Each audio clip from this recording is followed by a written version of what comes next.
Welcome back to the Fandom Zone podcast. Did you miss us? I missed us. My name's Charles Skaggs. I'm one of your co-hosts today, and we're going to be covering the first two episodes of Jupiter's Legacy, the new Netflix series based on the Image Comics series by Mark Millar and Frank Quitely. And, of course, joining me is my wonderful co-host, wonderful friend, and someone who's still waiting for his COVID vaccine shots, DJ Nick. How you doing, Nick? Hey, Charles, I definitely missed you very, very much because as I actually mentioned to you off air, This is one of the highlights of my week, folks. And the fact of this 1 week I don't get to talk to Charles, it kind of threw my schedule off. I just what do I do with myself now with this free time on my hands? So you're like, yes, I don't have to talk to Charles. Yay! I very much felt like Agent Cooper in that famous meme that you put out when it came to you. With a strobe light turning on and off, and yeah.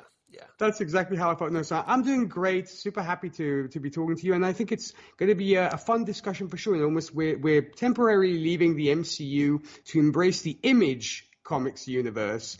And I cannot be more thankful to you for wanting to discuss this because it probably would have gone way under my radar and I probably would never have watched this had it not been for the podcast. I'm so grateful to you because I am, spoilers folks, I'm absolutely loving this show already. Really? Yes. Well, that's good to know because, I know it like you said, it's probably slipped under a lot of people's radar. This isn't a very big name superhero franchise that we're talking about here. This is something that just came out, within the past 10 years or so from Image Comics, and not a lot of people know about it, apart from comics geeks. Right. So, and those who maybe explore outside the big two. Right. Netflix, to their credit, they promoted it here and there. Mm-hmm. But by and large, this is kind of probably, I think, going to have to be a very word-of-mouth type series. Yes. And, Twitter's a big part of that, I think, because, I think Twitter, people have been talking about it on Twitter over the past 48 hours. Mm-hmm. So it's nice that, I'm really glad that you enjoyed what we watched, enough to want to talk about it. And I'm really looking forward to it because I'm a fan of the comics. So that's what I bring to the table. And that should be a pretty good discussion, I think. I definitely think so. And plus, as I said, I think it's, it's great that we get to discuss something from another publishing house like Image, for example, which has brought us wonderful properties throughout its existence. So I think that was fantastic. And yes, as you mentioned, Netflix did a good job of promoting this. I actually saw that in Italy, this is the second most watched show on Netflix. Excellent. Yeah, it actually became number one over here in the States. So, I have a feeling it'll probably bump to number 1, 2 here, but right now it's behind Sexify, which goes to show you where Italians' priorities and heads are right now. Yeah, that's true. Although I'm sure we'll see a little sexy time in Jupiter's Legacy coming up. So stay tuned, everybody. But so here at episode 216, we're going to be discussing, like I said, the first two episodes of Jupiter's Legacy, which are By Dawn's Early Light and Paper and Stone. By Dawn's Early Light, the teleplay was written by, and this episode was directed by Stephen DeKnight, who's notable because he was, I believe, the showrunner on Daredevil. Yes, he was. Which was, another Netflix series. Beautiful, beautiful show. Yeah, I really enjoyed that series. I'm still waiting for the third season to be released on Blu-ray Netflix, like the first. Same here. The one more completest season of physical media and me, like you. One more season. That's all you had to do. Release one more damn season. And then Paper and Stone was written by Henry G.M. Jones, but again, directed by Stephen DeKnight. So, a little consistency there. And I'm kind of glad that we're covering the first two episodes back to back. I think so too. Because I think this kind of benefited from kind of being viewed as almost like a 2-hour pilot episode. Seeing also the runtime between the two, because I think the first is like 3/4 of an hour and the second is like roughly 30 minutes. Right. So it works, yes, definitely. It felt like a mini movie to me almost, like, yeah. So before we run down our cast, I want to get your general thoughts. It sounds like you liked it. You sounded like you enjoyed the episodes. So what's your first reactions to this series? Coming in cold like you were, not being at all familiar with the comics. Well, I was kind of expecting something akin to possibly The Boys, because it's maybe more on the fringe side of things when it comes to comics. But And I think we got a little bit of that, but maybe obviously not as extreme. Granted, I haven't seen the rest of the show, so I could be surprised. But it seems more grounded, if you will, when it comes to, as in it's less, extreme. There's probably less cussing. It's less kind of it's not so juvenile in a lot of ways. It's much more of a drama as opposed to just all-out craziness. I very much got the family drama vibe. Like, for example, it made me think of somewhat like The Godfather. It made me think of somewhat of Godfather Part 2 in particular, because of showing, young Vito and comparing that against Michael. I very much got the Godfather vibe, so that kind of family drama, and also if you want almost that soap opera vibe, so either like almost Dallas or what have you, where you have these families that pass on almost the torch to the next generation. It's all about this intergenerational interactions between the two generations. So yeah, it was a little bit of Godfather, there's a little bit of soap opera, and I really, really enjoyed this. It just I have to be honest, Charles, I restrained myself when episode 2 ended. Right. It's like, next episode starting in 10, 9, 8. I'm like, no, turn it off, because I you want to save it? You want to save it for? Are you going to wait a whole week to watch episode 3? I'm going to muster patience and say I can do this. I'm kind of like, you are stronger than this. You can beat this. You can wait a week. But yes, the instinct was very much there to just binge the whole thing. But right. Like, no, I have to muster patience. Well, if you watch the whole thing, you could always watch it again. True, of course. But I don't know. I just wanted like, okay, I'm going to be cool. Right. I'm going to do this the right way. All right. Wow, that's impressive restraint. I don't know if I'm going to be able to. So far, I've only seen the first 2 episodes. So, but I am familiar with the comics, so I kind of know what happens. Okay, in fact, here's the thing, Charles. Yeah. Would you say that so far they're almost shooting it page by page, like they did with the original Watchmen film, or have they already taken some departures from the original series? Well, I don't know if it's so much departures as it is, I think, the source material, because that's one of the things I'm going to cover in trivia. Mm-hmm. There really isn't enough source material to present this as a series that's going to run several seasons. Right. So consequently, I think what they did is, they essentially take the basic framework of the comics, mm-hmm. I should say, and they're just fleshing out various tidbits of the story, like maybe certain aspects that the comics overlook, it just kind of breeze past. Right. They actually take time to explore those more, and they kind of develop the scenes more. So consequently, if you've read the comics, maybe some of it feels a little bit like padding, but I think it also, as far as I'm concerned, it fleshes out a lot of things that probably could have been explored, had the miniseries, been an actual ongoing series, I think. So okay, so go ahead. Go ahead. I'm sorry. No, I just was wanting to ask on behalf of those who, like myself, have not read the comics. Mm-hmm. Does it literally start out with this kind of back and forth between flashbacks, or is there literally an origin story telling you how the characters got their powers and all this? And does it start with Sheldon in the 20s? Well, the first miniseries essentially takes set primarily in present day. Okay. But we do get flashbacks, and when they do tell the basic origin story of when Sheldon and everyone go to this island, and that the island that was teased at the very end of episode 2. Yeah, and the fever dream from Sheldon. Right, yeah. And it's there where they get their powers. I won't talk about how that happens, because that's going to be coming up probably in later episodes as they develop the story. But so that story is presented in the original miniseries. Okay. Just for the sake of trying to explain where all these people got their powers. Mm-hmm. But primarily, and then I might as well go ahead and get into the trivia here. Yeah, good segue. There you go. Yeah, there we go. So Jupiter's Legacy is essentially based on this 5-issue Image Comics series, the first issue of which you out there podcast land can't see this, but it's right there.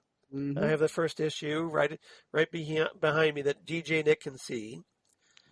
And it was a series by writer Mark Millar, who's the co-creator of, Kingsman and Kick-Ass and other comic books like Nemesis, Chrononauts.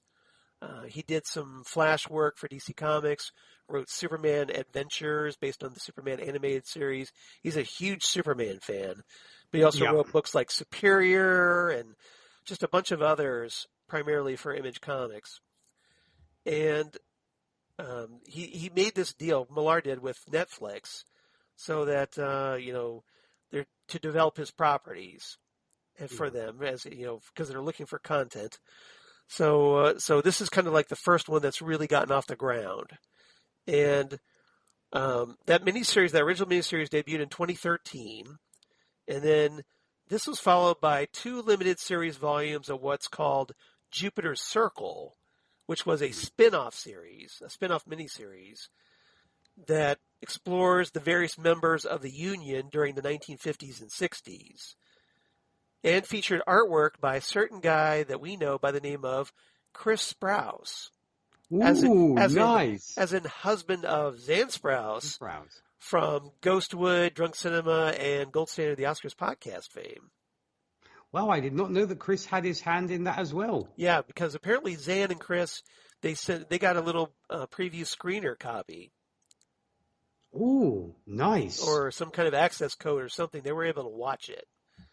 So, very cool. So I was very jelly because they got that like a week before it aired. Oh, well, hey, that's a nice thank you, I suppose, to also Chris for the work that he did on the actual comics. Right, so, yeah. right. I think they were looking to see if any of Chris's work was referenced in the series, so that, hey, how about a little something for the effort, right? Mm-hmm. Yeah, which sometimes these wonderful comic book artists barely even see, and sometimes are barely even acknowledged. So I appreciate Netflix for at least doing that. Yeah. If you want some background on that, look up recent articles about Ed Brubaker not really getting compensated for his, in The Falcon and the Winter Soldier, for example. Yes. Yeah. But so essentially these 2 Jupiter Circle series took place after the original Jupiter's Legacy series, and they kind of told the backstories of these various members of the Union and gave a lot of details about who their characters were, what have you. And then another Jupiter's Legacy miniseries arrives, another 5-issue series in 2016, which picks up, later after the events of the first Jupiter's Legacy miniseries. Mm-hmm. So it went like Jupiter's Legacy, Jupiter Circle, Jupiter's Legacy. And then now, here in 2021, 5 years later, there's going to be another 5-issue limited series called Jupiter's Legacy Requiem, which comes out, the first issue of which comes out on my birthday, June 16th, 2021. So. What a nice way to celebrate your birthday, eh? There you go. Which means, of course, Charles is going to go comic shopping on his birthday. Of course. And I actually had a question to ask you, Charles. Sure. I mean, if it's spoiler territory, feel free to let me know. I'll try to keep it for the benefit of people holding off. Yeah, no, but exactly. Just who maybe are waiting, going episode through episode and haven't read the comics and what have you. Right. But either it flew past me, but does the name Jupiter's Legacy come from? Here's what my idea was. I mean, is that either revealed later on in the show, or is it? Because I saw it almost as a homage to the Greek gods, as in Zeus was known as Jove, which is Jupiter. Yes. And so Jupiter is the Roman name for Jupiter is the Roman name for Zeus. Yeah.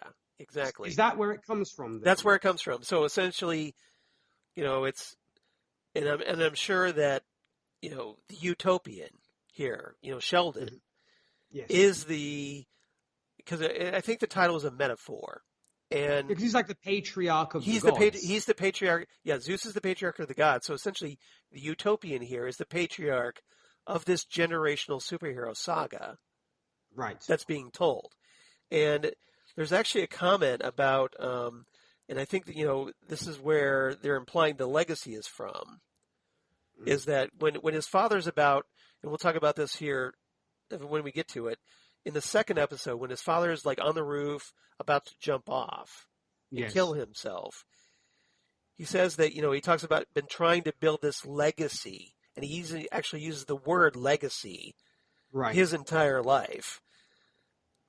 And but became frustrated because, he felt like he was in a box at that point.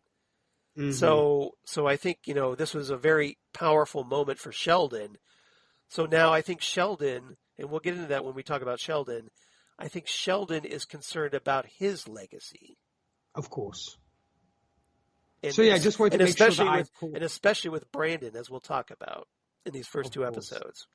Yes, I just wanted to make sure that I was kind of on par, because that was kind of, I believe both of us are mythology geeks, and we enjoy our Greek mythology, all mythology from all the countries. And so I was like, that's what I saw it as. Plus, Sheldon with the long gray hair and the beard very much looks Zeus-like, if you will. So, yeah. From the statues that we've seen from ancient Rome and ancient Greece, Yeah. So I don't think it's a direct reference, but it is, I think, like I said, a metaphorical reference.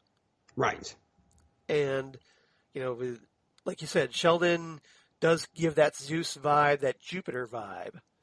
So if this story is essentially about his legacy, meaning his progeny and the progeny that his progeny have. Of course. So which we should be seeing. Because this is, right now we're only focused on 2 generations of superheroes. But eventually that's good. As long as they follow the comics, this should expand to 3 generations. Ooh, okay. This is very much a very generational superhero saga. Kind of like, DC Comics did back in the 80s with the Justice Society of America and Infinity Incorporated. Yeah. Their sons and daughters. So, a lot of anybody who follows The Bold and the Beautiful knows all about family sagas. Yeah, or Young and the Restless, that kind of thing. So, yeah. I used to watch Young and the Restless in college because my roommate got me watching it, of all things. I stopped watching it after college, but my mom, who started watching it because I was watching it in college, she kept watching. So they kept my mom hooked, if nothing else. And she likes to update me on everything that's going on, but because I'm not watching, I have no idea what's going on. I have no idea what she's talking about. She's like, this chap is sleeping with this girl. Right. This guy died. This one came back. Right, exactly. And I'm like, okay, I don't know who any of these characters are that you're talking about. They weren't around when I was, watching in the late 80s. So, all right. So that's all the trivia I had, but I thought I'd kind of keep this down. So I know I kind of did a very long-winded answer to your question.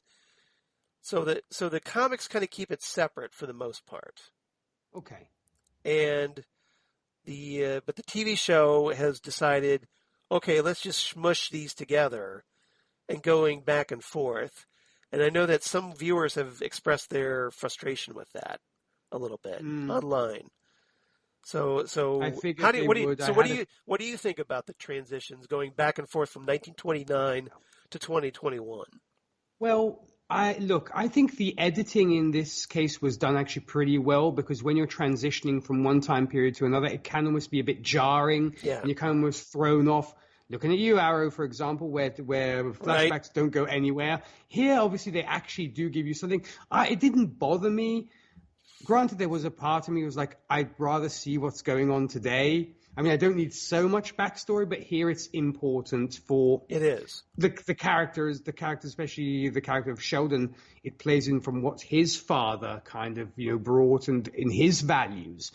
Yeah. So no, I didn't find it. I actually didn't mind it, and as I said, I thought it was edited well enough to make sense for these first 2 episodes. It will be interesting to see if they carry on with this. I assume they will, because there are certain characters that end up getting together and stuff, which we don't get in the first 2 episodes. So, no, all in all, I was happy with it. I thought the direction was good. I mean, I'm a fan of Mr. Knight's work from Daredevil, and I think it very much has that Daredevil vibe. So, yeah, I mean, I was happy with it. I mean, did you find that jarring, the kind of jumping back and forth? Did it annoy you at all? The transitions don't really bother me, because knowing what I know from the comics, I know that the 1929 stuff does matter to the story arc because, especially with the relationship between Sheldon and Walter. Yes. And the positions that they essentially form, being brothers in 1929, and how that carries into what's going on today, and how that will affect certain things going forward. So I think it is important backstory. It does, unlike you said, the era flashbacks. I think it matters more. I think it's actually relevant to what's going on. Oh. And like I said, when we flash back to Sheldon and Walter's father committing suicide, and talking about that legacy, and now you're going to see how that moment really affected Sheldon, and has him so fixated on what's going to happen after he dies. Yes, exactly, and how it makes how it influenced his parenting when it comes to Brandon and Chloe. Right. So and I suppose also he takes from that too. Yeah, and Sheldon, we're going to get into this, but Sheldon kind of being the dreamer, while Walter is the realist. Maybe he's the realist. He's the one putting his nose to the grindstone to get things done. He's the guy left holding the bag and feeling responsible. So, and that sets a very important tone for what goes on in 2021. For sure. All right. So, do we set that up nicely? I hope we did. All right. We did. Yeah. Other than that, I just had some minor gripes. Some of the wigs I had problems with. I didn't think they looked very natural. Some of the makeup, like particularly with the black character from the 1929 that comes forward, Fitz Small. That he's the one in the wheelchair, and I didn't think that his aging makeup looked really wasn't very high quality in a lot of places. The wigs, like I said, especially the Utopians, it didn't really flow like it really should have. It kind of been, like you said, a more Christopherson kind of wavy hair type thing.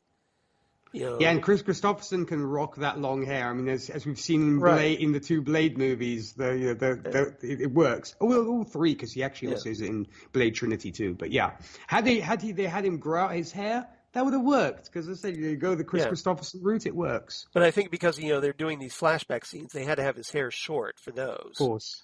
Yeah. So that's where the wig comes in, and the aging makeup and whatnot. So, and then some of the CGI I had a problem with, especially during the Black Star fight. I thought it looked a little on the cheap. It wasn't as convincing as we've seen. It was kind of cheap, dark side. Yeah, a little bit. It certainly I don't think was Watchmen level in terms of special effects. No. So. And for Netflix, you think they'd have a pretty decent budget? You would think, right? But maybe they figured they were rolling the dice on this series, so they didn't want to commit. So I guess maybe if this series does very well for them, maybe if there is a second season, and they haven't announced one yet, then maybe they'll pony up more budget for the second season. Hopefully. Yeah. Hopefully. All right. So cast, we probably should run down the cast, I'm guessing, very quickly. Sure. Josh Duhamel plays Sheldon Sampson, a.k.a. the Utopian. And he's notable because he played the recurring character William Lennox in the Transformers movies.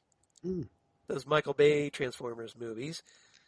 But he does have a comic book connection because he recently voiced Harvey Dent for Batman The Long Halloween Part 1, the animated adaptation of one of my all-time favorite Batman stories.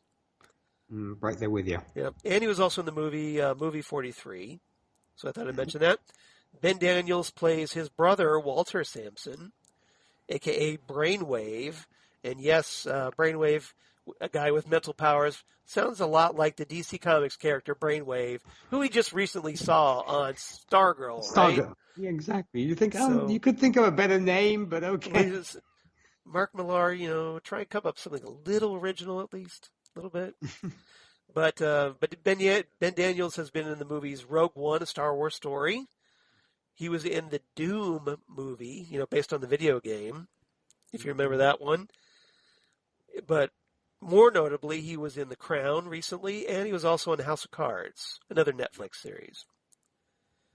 Leslie Bibb plays Grace Kennedy-Sampson, a.k.a. Lady Liberty. And didn't she look good in this series? Oh, she did. She looked good. She's notable, of course, if you're a Marvel Cinematic Universe fan, as Christine Everhart from the first two Iron Man movies. That's right. That's right. And interestingly enough, she actually played Wonder Woman in the movie 43.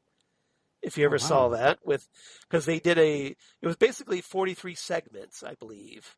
Oh, those short story segments, and maybe it wasn't 43, but there was a bunch of short story segments, short film segments, and one of those segments was like a superhero speed dating thing, and she played Wonder Woman in that. Fantastic. Yeah, and I thought it was kind of funny because I listened to Howard Stern on Sirius XM, and she was in the Private Parts, the movie, based on the autobiography of Howard Stern. So thought that was interesting. Andrew Horton plays Brandon Sampson, a.k.a. Paragon. Elena Kempouris plays Chloe Sampson, and she was in My Big Fat Greek Wedding 2, because one movie wasn't enough. And she was also in the 2020 version of Children of the Corn, if you're a horror movie buff. And how many have they made of those ones, Charles? Yeah, exactly, right? Should have stopped at that first one, as far as I'm concerned. Michael Lanter plays George Hutchins, a.k.a. Sky Fox, who we don't really get to see as Sky Fox yet. No, in fact, they talk about him, but yeah. Yeah, we see him a little bit, like when the stock market crashes, he's there in those scenes and whatnot. And we'll see more of him in later episodes. He recently appeared in The Mandalorian, and he was on the TV series Timeless, which I know a lot of people are fans of, before they canceled it. But notably, he's done a lot of voice work. And he did the voice of Anakin Skywalker on Star Wars The Clone Wars and Star Wars Rebels. Okay. He also did the voice of Aquaman in Justice League Throne of Atlantis.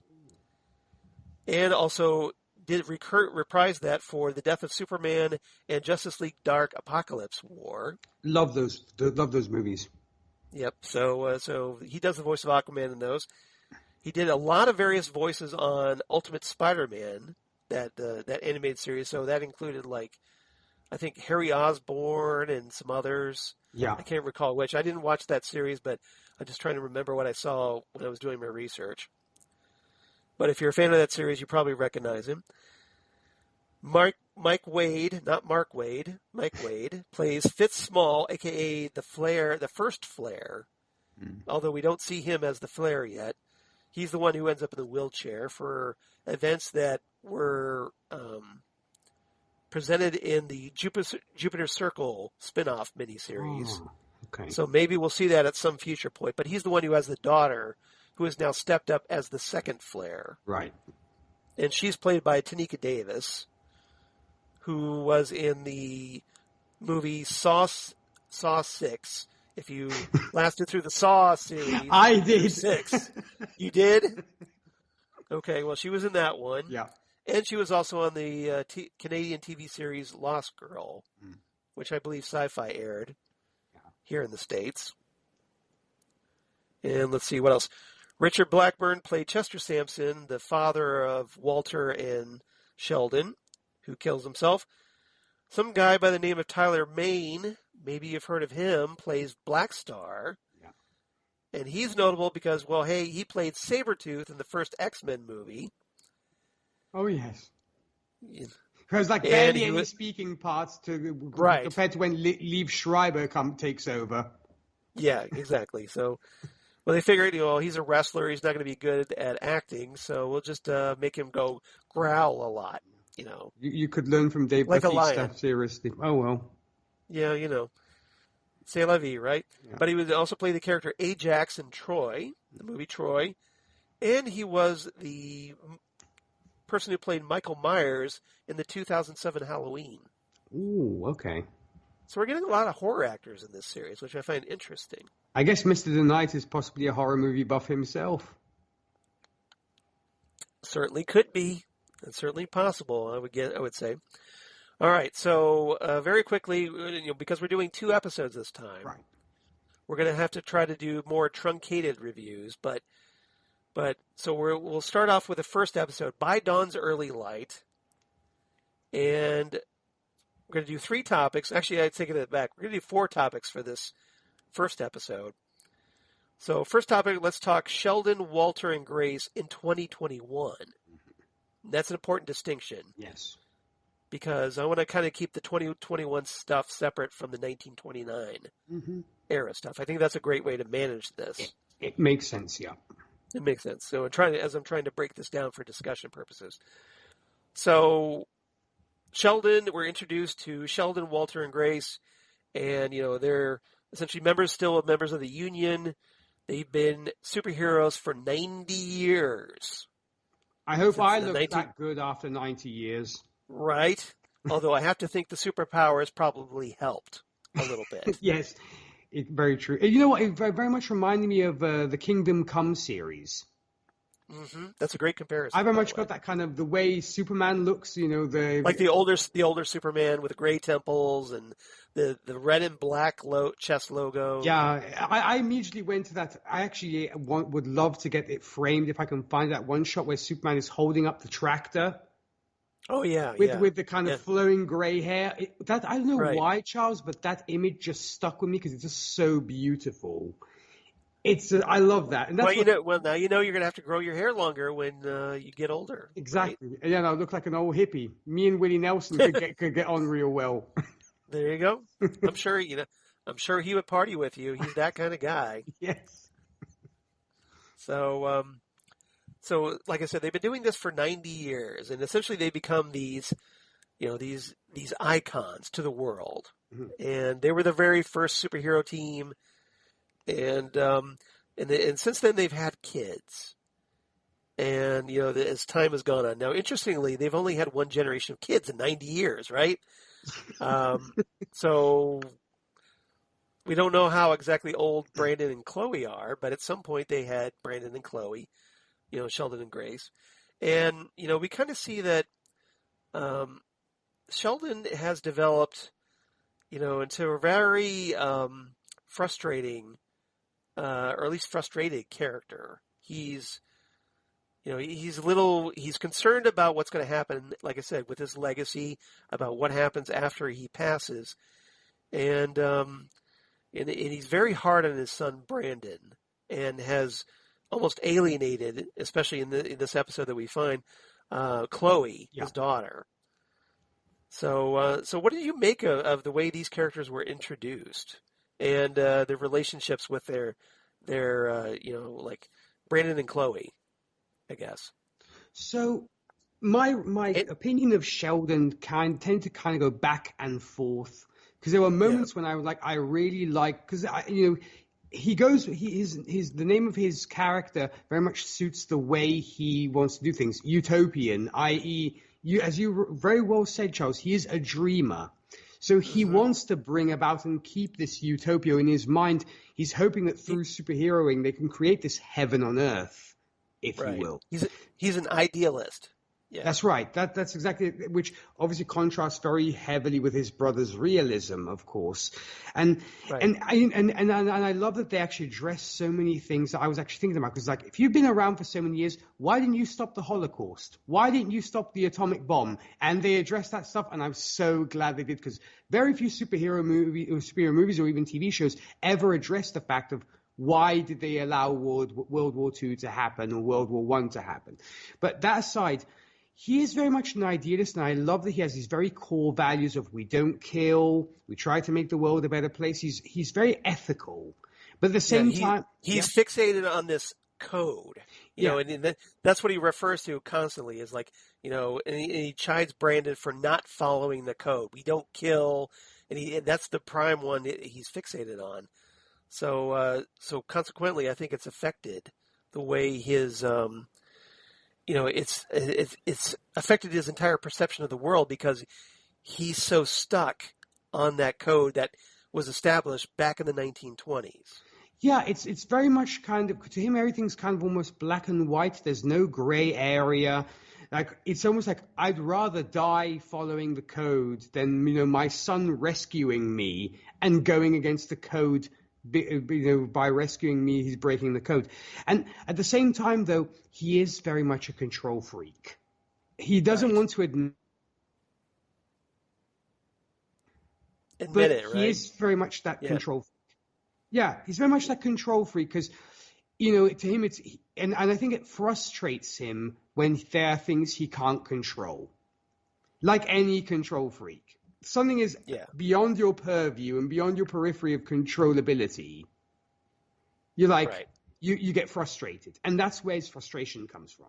I know, I can understand a little bit of that because I'm a little bit of a control freak, but nowhere near, I don't think, the way Sheldon is at all. No, but I mean, there's wanting to control stuff and being uber control freak like Sheldon, because I think maybe he's been used to controlling everything in his life, and possibly I think it's linked. I don't want to overstretch him. It's probably linked to the fact that he couldn't save his father, and the fact that was beyond his control, which is probably There are a lot of daddy issues going on in this series. Oh, big time for sure. Yeah. But yeah, other than that, I do like he's very much a pure man who very much believes in. But at the same time, I agree with Walter in the sense that he chides him for why didn't we stop the concentration camps from happening? Why didn't we stop the atomic bomb from happening? So he has this code which he adheres to. But it seems like it's all about that. It's when you could be saving even more people. That's why I'm almost more in his brother's camp, because his brother's more realistic about these days. It's not about stopping the bank robbers. There's stopping, the white supremacy, for example, or the hate crimes that happen. Because even Sheldon brings up Nazis still exist. They've taken on a different name, but they're still around us. And his brother's like, we should be kind of taking care of this kind of stuff rather than foiling the latest bank robbery or the latest supervillain threat. So he's such a complex character. You want to love him, but there's part of you saying, I can see why possibly you've alienated your children. Right. Yeah. Because by and large, Sheldon is a good man. He wants to do the right thing. He doesn't want to, kill anybody. He doesn't want to kill the bad guys. So that should be enough, right? He tries to be the best hero he can be. But the problem, like you said, and this is his central failing, is that he sets these so impossibly high standards that no one can live up to. Exactly. Especially his son and daughter. So... or anybody else that's, a younger superhero coming up. Or even himself. That may decide that, or he himself. And, and that's something that Chloe later on mentions, that even Sheldon can't live up to his own standards. Yeah. So, because of this, so he essentially, he's constantly disappointed as a result. Yeah.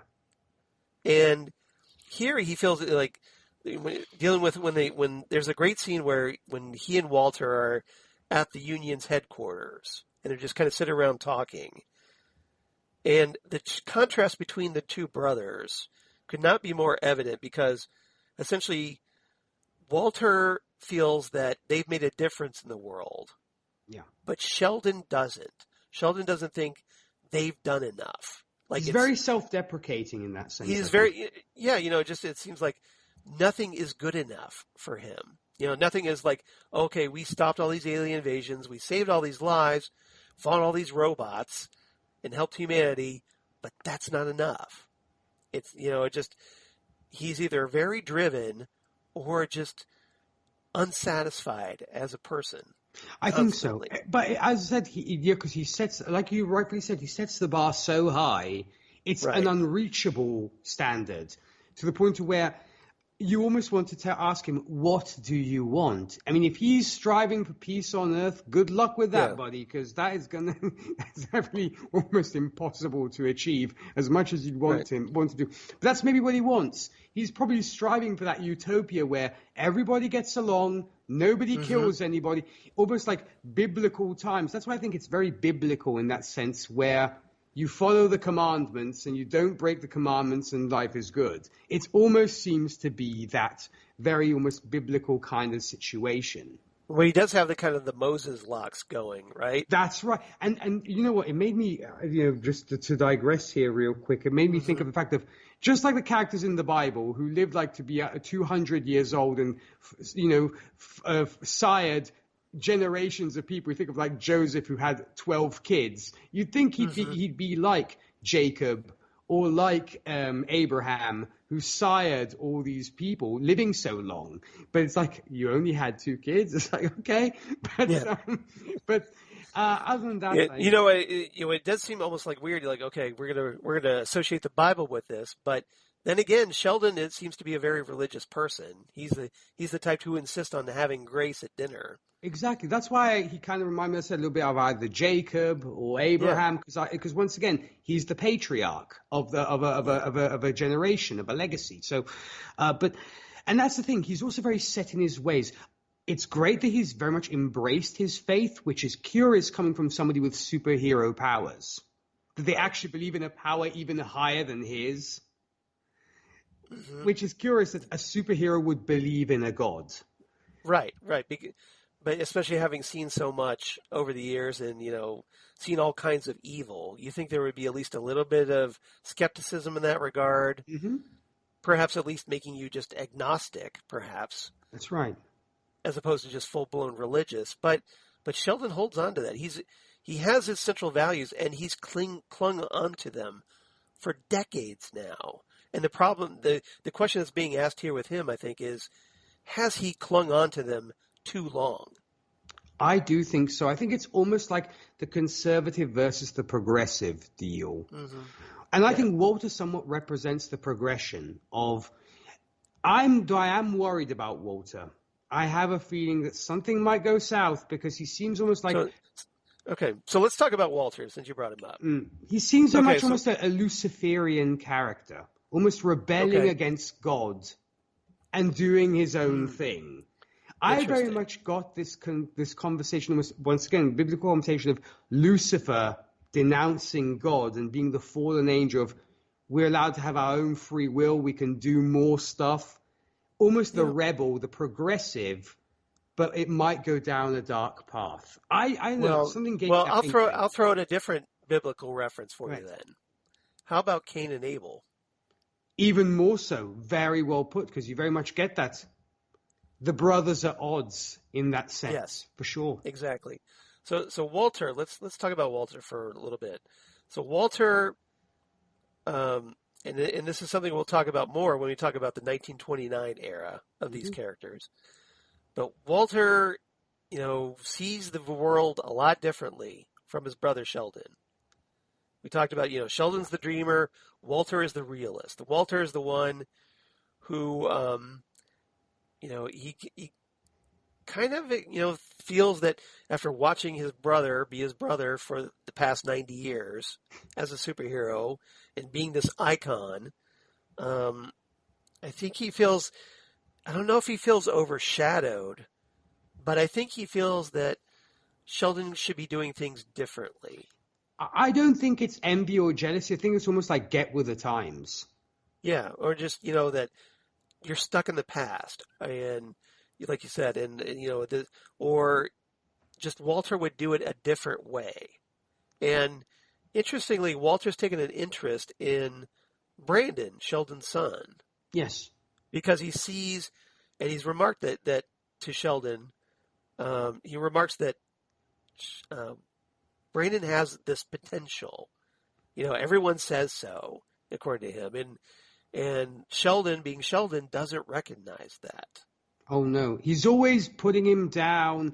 And then he actually makes, I believe, that comment to his wife about there's so many people out there who have potential but don't actually make it. So it's like, even what does that even mean? He has potential.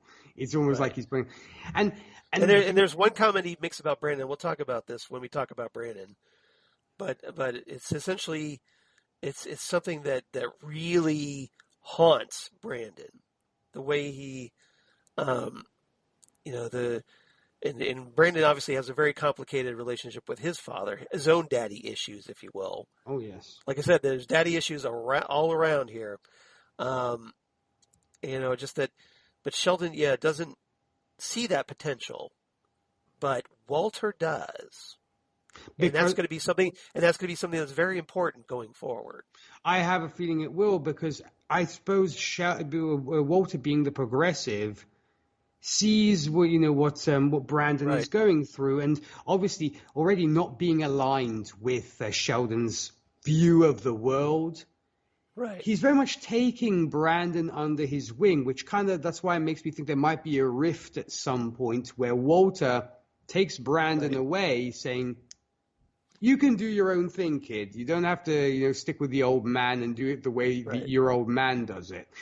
And you do know that he's almost like trying to act as a mentor to his nephew. Very much so. And you do have to imagine at some point Brandon is going to snap, because of constantly being talked down to and chided for things when he clearly means well. Case in point, the Black Star incident, where, he kills in order to save his father's life. And his father doesn't even say, "Thank you for saving my life, son." No, he's like, "What the hell are you doing? How could you?" Right. Right. Because it just turns into another criticism. Yeah. Because if it were up to Sheldon, he's like, it almost seems like he's implying I'd rather die, and you not kill, take Black Star's life. I'd rather die with my principles. It was like, you could have deactivated thing. I was so frustrated. His code, his precious code, matters more to him than his own life, or perhaps the life of his own wife. That's right. And so speaking of which, and this is my little way of segueing. Nice way. Here. Let's talk about Grace. So Grace is kind of almost caught in the middle here. Mm. Although, and as we see, especially in the second episode, she doesn't exactly always go along with what Sheldon wants. She's still very much an independent woman. She tries to be the dutiful wife or whatever, and mother to their children. So I'm curious what you think of Grace in this situation, and how she might be a factor in this overall storyline. Well, you set her up there very well, Charles. The thing is, you're welcome. I do feel I try.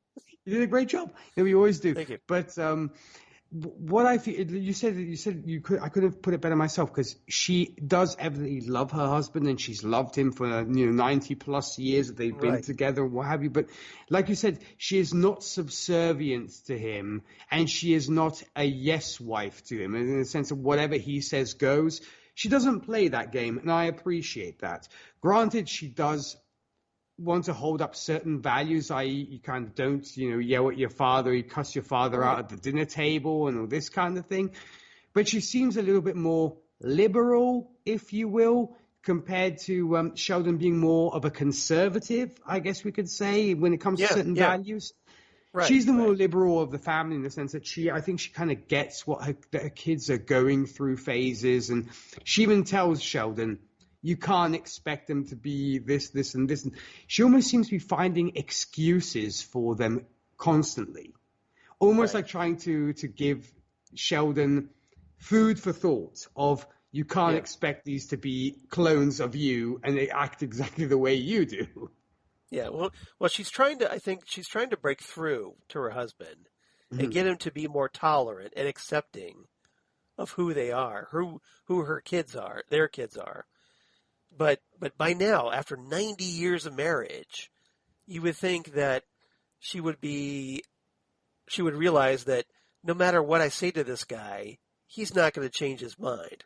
He's not going to give up his principles, because he's so rigid and stuck in that. But she keeps trying. She's very open-minded.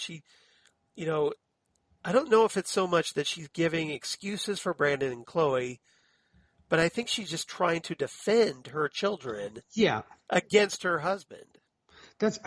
Just think of the fact that, for example, the fact that Chloe poses possibly nude or very scantily clad for big magazines. I mean, heck, you're posing for like Mary Claire or what have you. I mean, those are still, granted, I'm not a frequent reader of Mary Claire, but from what I've seen in news agencies, I just look at the pictures. Yeah, exactly.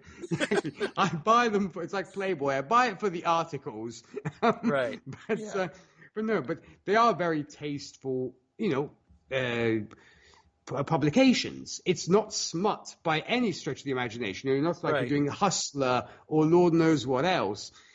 And I think she encourages it very much. Just look at Sheldon's reaction. It was like, you were barely wearing any clothes or this kind of thing. And his wife, I think, embraces that more about the fact that, Chloe's doing her own thing. More power to her that she's becoming a possibly successful model and is on her way in that sense. So she embraces what her kids are up to more and cares less about, are they adhering to my husband's code? Yeah. And so consequently, I think it's, watching my own parents who have been married, going on 60 years. Wow. That, they still, even though they know all about each other, of course, but they still kind of reside in their own corners, respective corners here. They know when to fight one another and they know when to back off in order to keep their marriage from imploding. And I think that's the case here with Sheldon and Grace, is that because they know exactly, and by this time they damn well should know exactly how the other's going to react, or how the other thinks and feels, that they may have a scuffle, but it's nothing that's too impacting. It's nothing that's going to destroy their marriage or set them opposing one another. It's just more like, okay, we're going to mix it up for a little bit, and then everything's chill. Hey, what's for dinner tonight? Yeah, I do think that, as we're also pointing out, that she's holding out hope that that Sheldon will change his ways somewhat, or come to grips with the new generation, if you will, and understand his kids. Yeah. And possibly, and I think he does try to reconcile somewhat with Chloe, and he may be starting to realize that I might not have done the best, been the best father. I may have alienated her somewhat because of my behavior. So he might be coming to some realization with that. When it comes to Brendan, I don't know if he'll get to that level, or he might realize it when it's too late. That's good. That's a very good question. A very good question. Yeah, I think maybe Grace just sees herself as kind of like water against the rock that Sheldon is, and hoping that as long as she keeps flowing over him over and over and over again, eventually she's going to wear him down and erode that wall he puts up. We'll see. We'll see. I don't. Yeah, we'll see. But we'll see where we go going forward. Anything else about Sheldon, Walter, and Grace in 2021? No, our older versions. I just really enjoyed this trio, and I'm really looking forward to more on the Walter Sheldon dynamic, because I think it's one of the most compelling parts of the series so far in these 2 episodes I've seen. It's definitely something that bears watching. I'll just put it that way. All right, so let's move on. Topic number 2. Let's talk about Brandon and Chloe. We've talked about them a little bit here, as we talked about Sheldon, especially. So Brandon is trying to follow in his father's footsteps, trying to become that next generation superhero, calling himself Paragon. He's a very similar costume to his parents.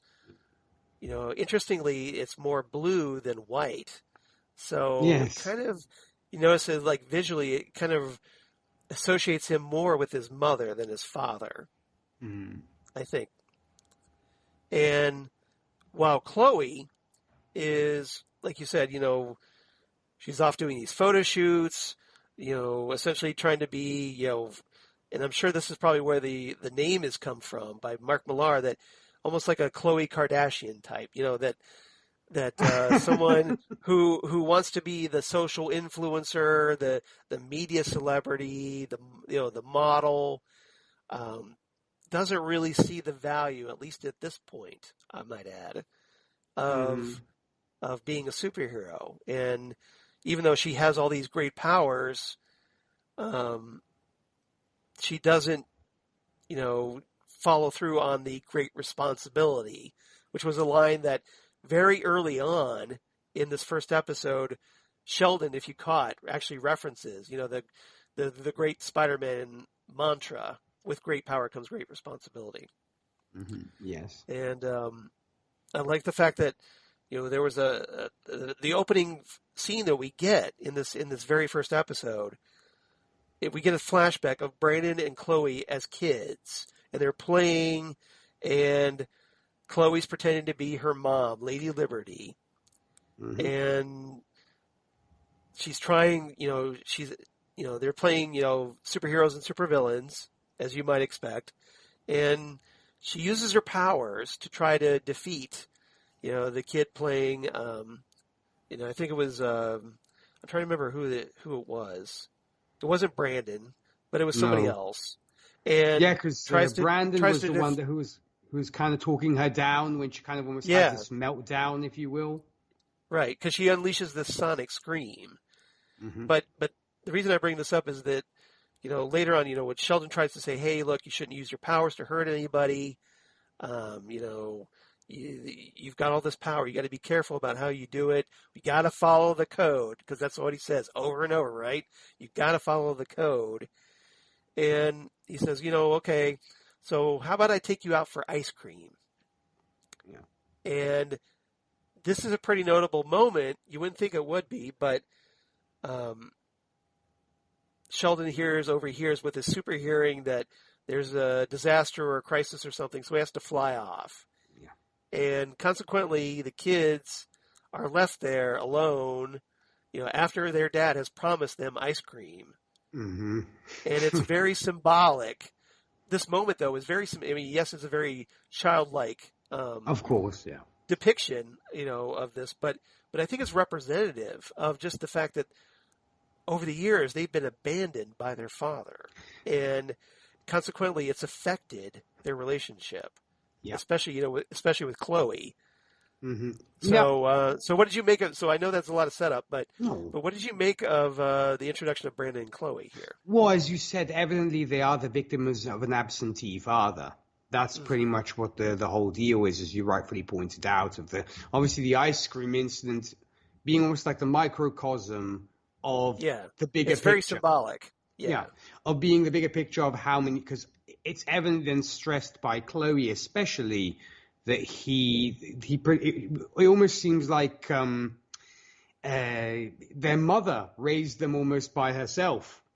At least it's implied, or unless they were left completely unsupervised, because obviously both being superheroes, maybe for the most part, both Brandon and Chloe were left unsupervised completely by their parents. They kind of had to raise each other. Yeah. It's kind of like with me, because, when I grew up, my parents, when I was 7 years old, they bought a restaurant, and that it was a 24-hour a day, 7-day-a-week restaurant, and so for from the time I was 7 to the time I was 18, a lot of them I'd see one parent would be at the restaurant while the other parent would be home sleeping. So consequently, I had to be kind of like a latchkey kid.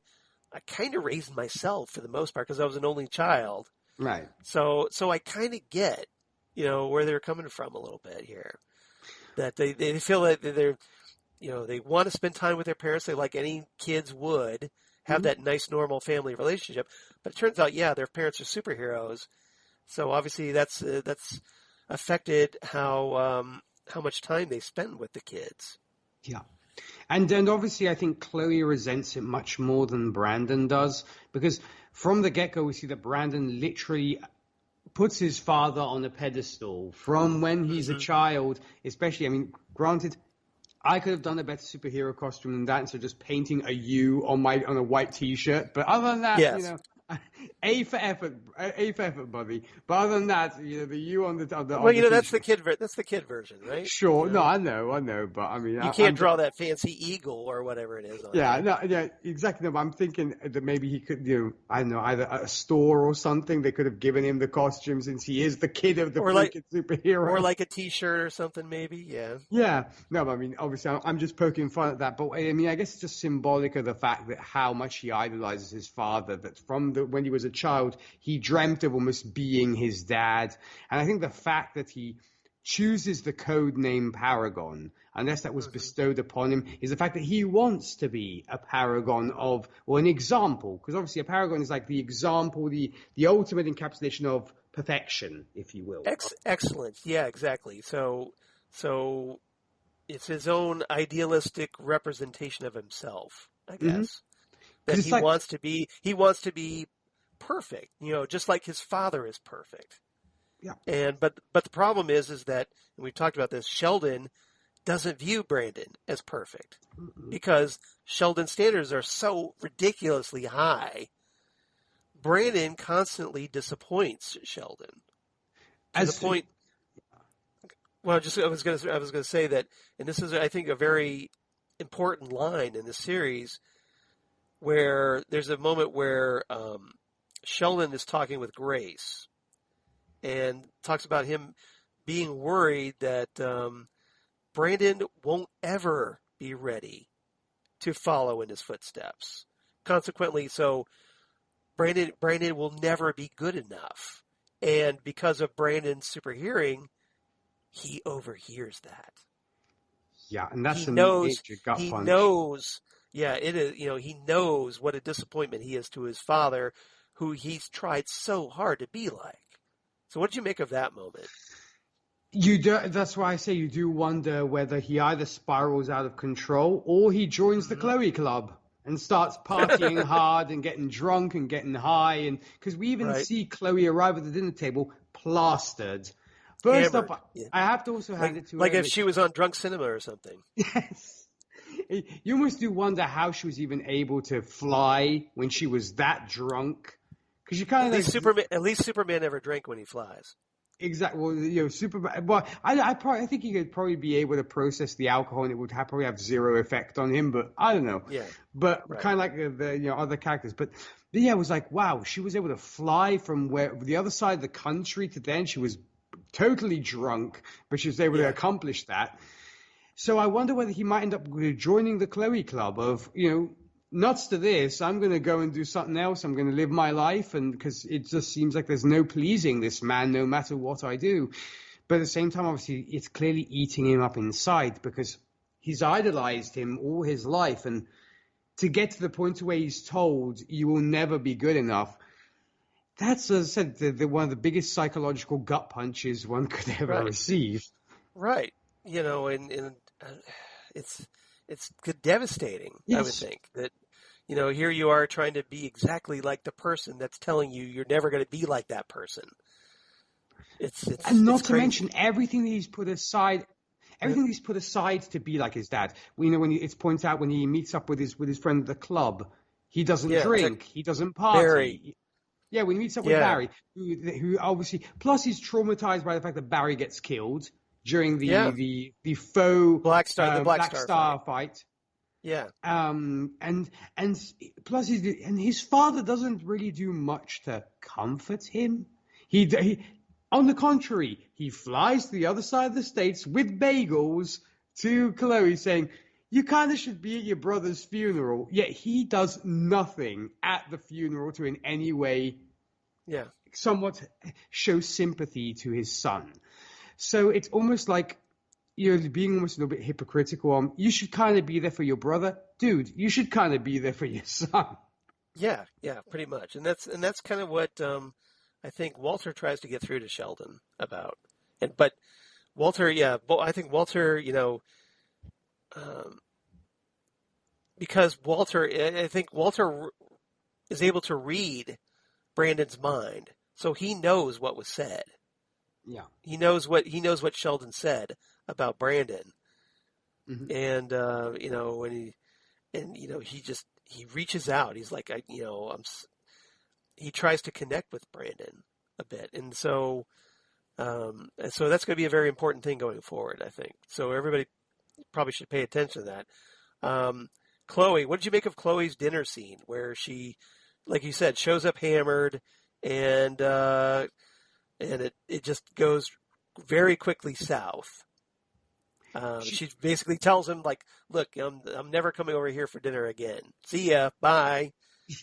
Yeah, because apparently there have been other cases where they expected her to arrive for dinner, but she always arrived like a million years late or whatever, because they said, we're kind of sick of having cold dinners at this point, or enough, numerous cold dinners have taught us not to wait up for her.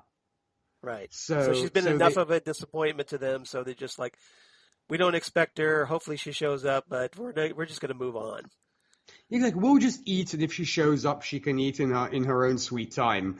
But yeah, already the fact that she shows up completely wasted, and you obviously clearly this is the next stage that you think Brandon might get to, because this is Chloe's now way past that, to where she's completely there's been a huge rift between her and her father, because she probably got sick of it earlier than Brandon did, and maybe there's or possibly. Sheldon showered zero attention on her because Brandon is the son. So it's almost like he's my boy, and so you'll pay less attention to the daughter because, you want to raise the son. And it's like that. I think it's that maybe she had even less attention from him. Yeah. And I think she kind of that's actually something Brandon brings up. He's like, look, you're just jealous because they have this conversation after after Chloe storms out that, well, you're just probably jealous because Dad picked me to be his successor. And Chloe comes back at him going like, look, you're never going to live up to the standards that he wants, Brandon, you idiot. Even he can't do that. He even can't live up to his own standards. She sees through some of Sheldon's BS, to be honest. Yes. Yeah, she does. Or does. she realizes it's just such an unobtainable goal. She's more in Walter's ballpark. She's very much more like her uncle compared to her father.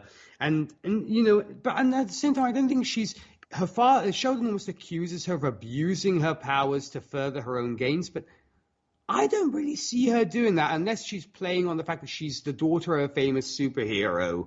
And so she gets these great gigs because they're like, oh, this is Utopian's daughter. We have to get her on the cover of Mary Claire. We have to have her on this stuff. I don't know whether she used his name or his name has that much clout to have her be able to be on Mary Claire and doing all these photo shoots. It's an odd one. Granted, she is down spiraling and she's definitely not a positive character, but I think she's trying to maybe make more of herself, but she's going about it the wrong way, and it's clearly on a path of self-destruction. Yeah, I think so. And we'll see how that plays out. All right. Anything else about Brandon and Chloe? Because I know we're already kind of like running late here, so I'm trying to like figure out. Okay, should we? No, all in all, try to cut this now, or move on, or just let it go. It's such a good discussion. Just to make it brief, I just am really looking forward to seeing where these two go from here, and whether there will be an even bigger rift between the two, i.e. she becomes a supervillain and he becomes a superhero and they duke it out, or what happens, or they get closer because he's starting to wisen up a little bit to his dad being so absentee and expecting so much of him. Yeah. At this point, it does feel like that all Chloe and Brandon have are each other as brother and sister. Yeah. All right, topic number 3. Let's move on. 1929, as we go back and see the younger versions of Sheldon, Walter, and Grace. So essentially, we go back to Chicago in 1929, where Sheldon shows up at the Sampson steel mill, starts chatting up some of the workers, including this older guy named Willie, and his son Fitz, who's the Fitz that we see later in the wheelchair. Yeah. And essentially, Sheldon and his father want to expand their business, develop it further. They're kind of relying on what President Herbert Hoover has said about how the economy is going to be going. And gosh, that turned out well. But it happened Walter on my birthday, Charles. Really? October 29th of 1929. Oh, wow. That's when it hit the fan. I'm like, dang, really? All the historical events in my that yep. coincide with my birthday. There's there you go. I think it's Black Friday, whatever it was, October 29th. Yeah. That's being born on the anniversary of the 1929 stock market crash. That's like, that yay, that could have gone better. Yay, right? Exactly. Well, not to mention, it should be very important to you, right? Not to mention, sadly, I learned that I also share a birthday with Joseph Goebbels, but oh well. Well, can't really control that, can you? No, you can't exactly pick your own birthday. So I know, as it turns out. But so consequently, Walter is being the realist. He's like, look, we shouldn't be doing this, guys. We don't. We should be focusing on trying to keep everybody busy and working, as opposed to trying to expand the business like you want, because you guys are trying to be the dreamers, and I'm the realist here, saying that's not going to happen. But we'll see who actually turns out to be right about this one. Yeah. So what do you make of Sheldon and Walter being at this stage in their lives? Before they've gotten their powers, before they become the people they are in 2021, obviously, and how they relate to one another. Well, Sheldon very much seems to be much more, I think, liberal compared to what he became, because it's all about the workers and helping out the workers and being buddy-buddy with everybody. And I tried to put this also into context. Yeah. At this point, the civil rights movement hadn't even happened. And he and everybody all the workers are friends of his, be they black, white, from any ethnicity. He treats everybody the same as he would anyone. And I love that about him, because he was so all about everybody's my friend, how are you doing, and all this kind of thing. Trying to be pals with everybody that works for his father. Yeah. But other than that, you think to yourself, does he actually do any work besides idolizing his dad and saying his dad is so great and he's such a genius and all this kind of thing? It seems like Walter does all the work. He's the man like keeping the books and doing all the everything else. He's trying to keep the company afloat. Yeah. And he's the ant to the grasshopper. That is Sheldon. Very well said. Because you see Sheldon waltz in going, oh, what a beautiful morning. Hello, everybody. Right. Let's go to work. Yeah. I'm not going to do anything. You guys will work. But right. Anybody want donuts? I got donuts. That kind of guy. Yeah. And here's Walter in his office like, I don't know how I'm going to make payroll this month. I think it sets this very interesting tone, this friction between the brothers. And showing how diametric their personalities are, this contrast. So ultimately, later, in the episode, the stock market actually crashes, and there's this huge panic. And Sheldon's father, after this little dust up between Walter and Sheldon, where Sheldon goes inside to trying to find out what happened, and Walter's like, well, I don't, look, you idiot, the stock market's crashed. I'm here trying to save everything that we've got, and you've been off doing God knows what. And then their father goes up to the roof, and he talks about this legacy, and this is where, for Sheldon's very traumatic moment, he watches his father commit suicide by jumping off the roof. Like many tycoons of industry at the time. Yeah. This is very stereotypical, right? Anytime you talk about the 1929 stock market, you talk about executives that had lost their entire livelihoods and fortunes and whatnot. So So they just, in a moment of despair, they just threw themselves off the top of buildings.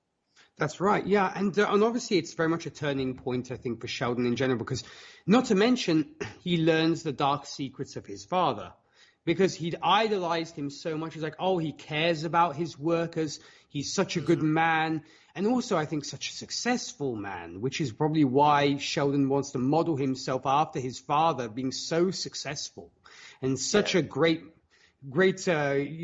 businessman. That he's almost, when the article comes out about all these secrets about apparently his father, I think, was almost embezzling money. That's in the second episode. Yeah, that's in the second episode.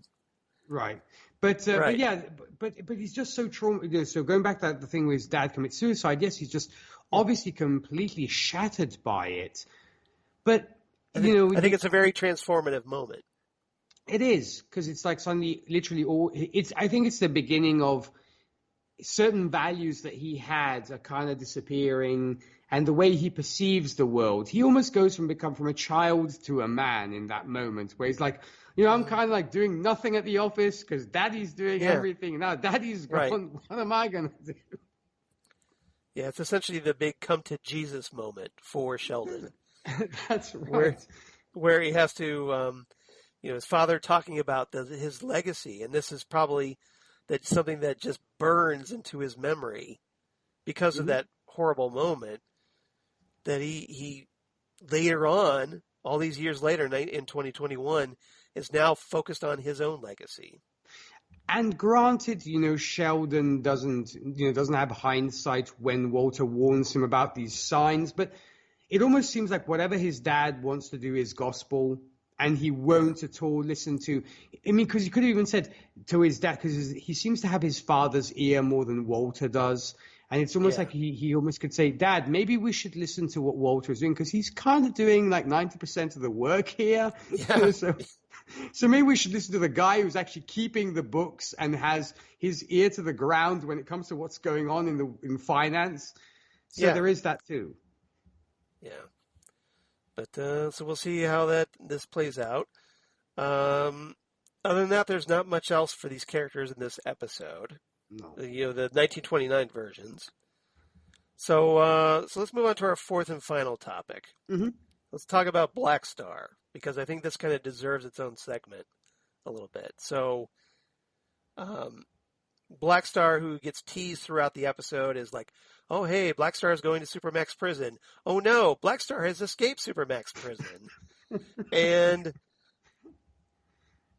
so consequently, the Union and all the various superheroes have to try and take Black Star down, because apparently Black Star is really powerful to hold his own against all these very powerful heroes. So probably kind of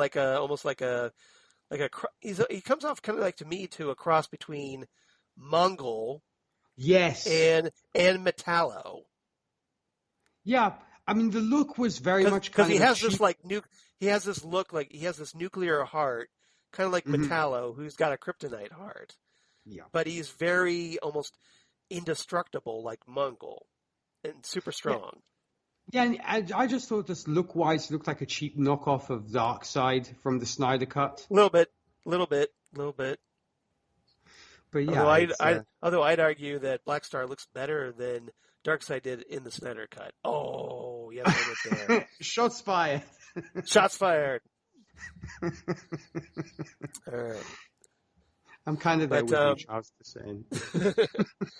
So what did you make of this fight? Because it was like I said, I think the CGI could have been better, but overall it's pretty impressive to see like all these superheroes ganging up on one big bad guy. It was entertaining for what it was, and it was kind of fun. Granted, though, I have to say, sometimes it seemed like I was watching a tennis game with all the and stuff. It's like, I'm either watching porn or am I watching a tennis game here? Because are you watching the Williams sisters? Yeah, I know. Right? Yes, because I mean, I guess I know that there's the the physicality of it all, wanting to make it. But as I said, it very much. I thought if nobody saw what I was watching, they'd probably think I'm either watching some really kind of high def porn or I'm watching tennis, because that's what so Nick is turning down the volume so the neighbors don't say anything or look at him sideways. Yeah, exactly. Or Sonia comes home from work going, "What are you watching?" He's like, "You couldn't wait till I got home," But yeah, it was fun. And then it turns into to this.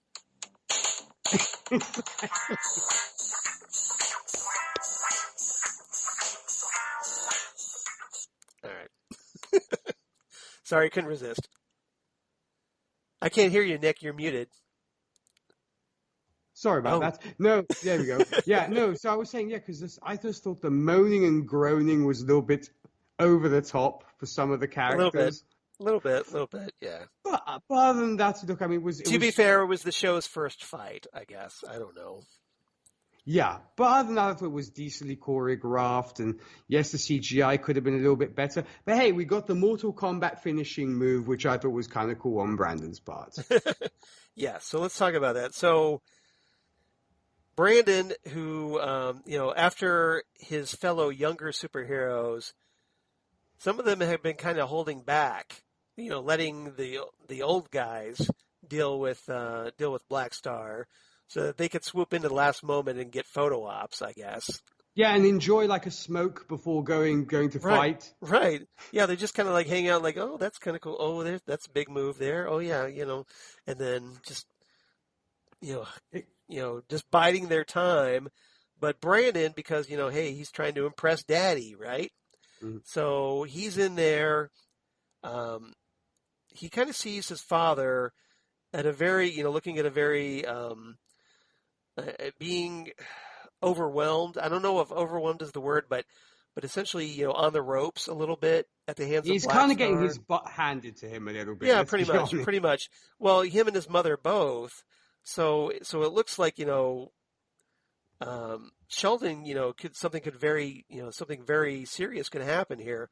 So Brandon kind of takes it up on himself to, do this big, like, leap into the air and then come down really hard and essentially, like, demolish Black Star's skull. Just like basically blows his face off. Well, I mean, yeah, it's like this big cavity where his head used to be, almost. So it's Mark Millar, so it's always, he loves ultra-violence. He doesn't shy away from it. Kind of like if you've ever watched the Invincible animated series, which I highly recommend, by the way. Or the boys, that kind of thing. Or the two Kick-Ass films. Right. So, like you said, instead of being grateful, though, say, hey, Brandon, good job. You took out the bad guy and saved us. Sheldon is angry with his son. He's like furious with what happened, because Brandon killed the bad guy. He's like, we don't kill. What's wrong with you? Almost like it almost reminds me of like the reaction of some fans after watching Man of Steel when Zod gets killed. That's kind of the reaction he has. Well, I have to be very honest here.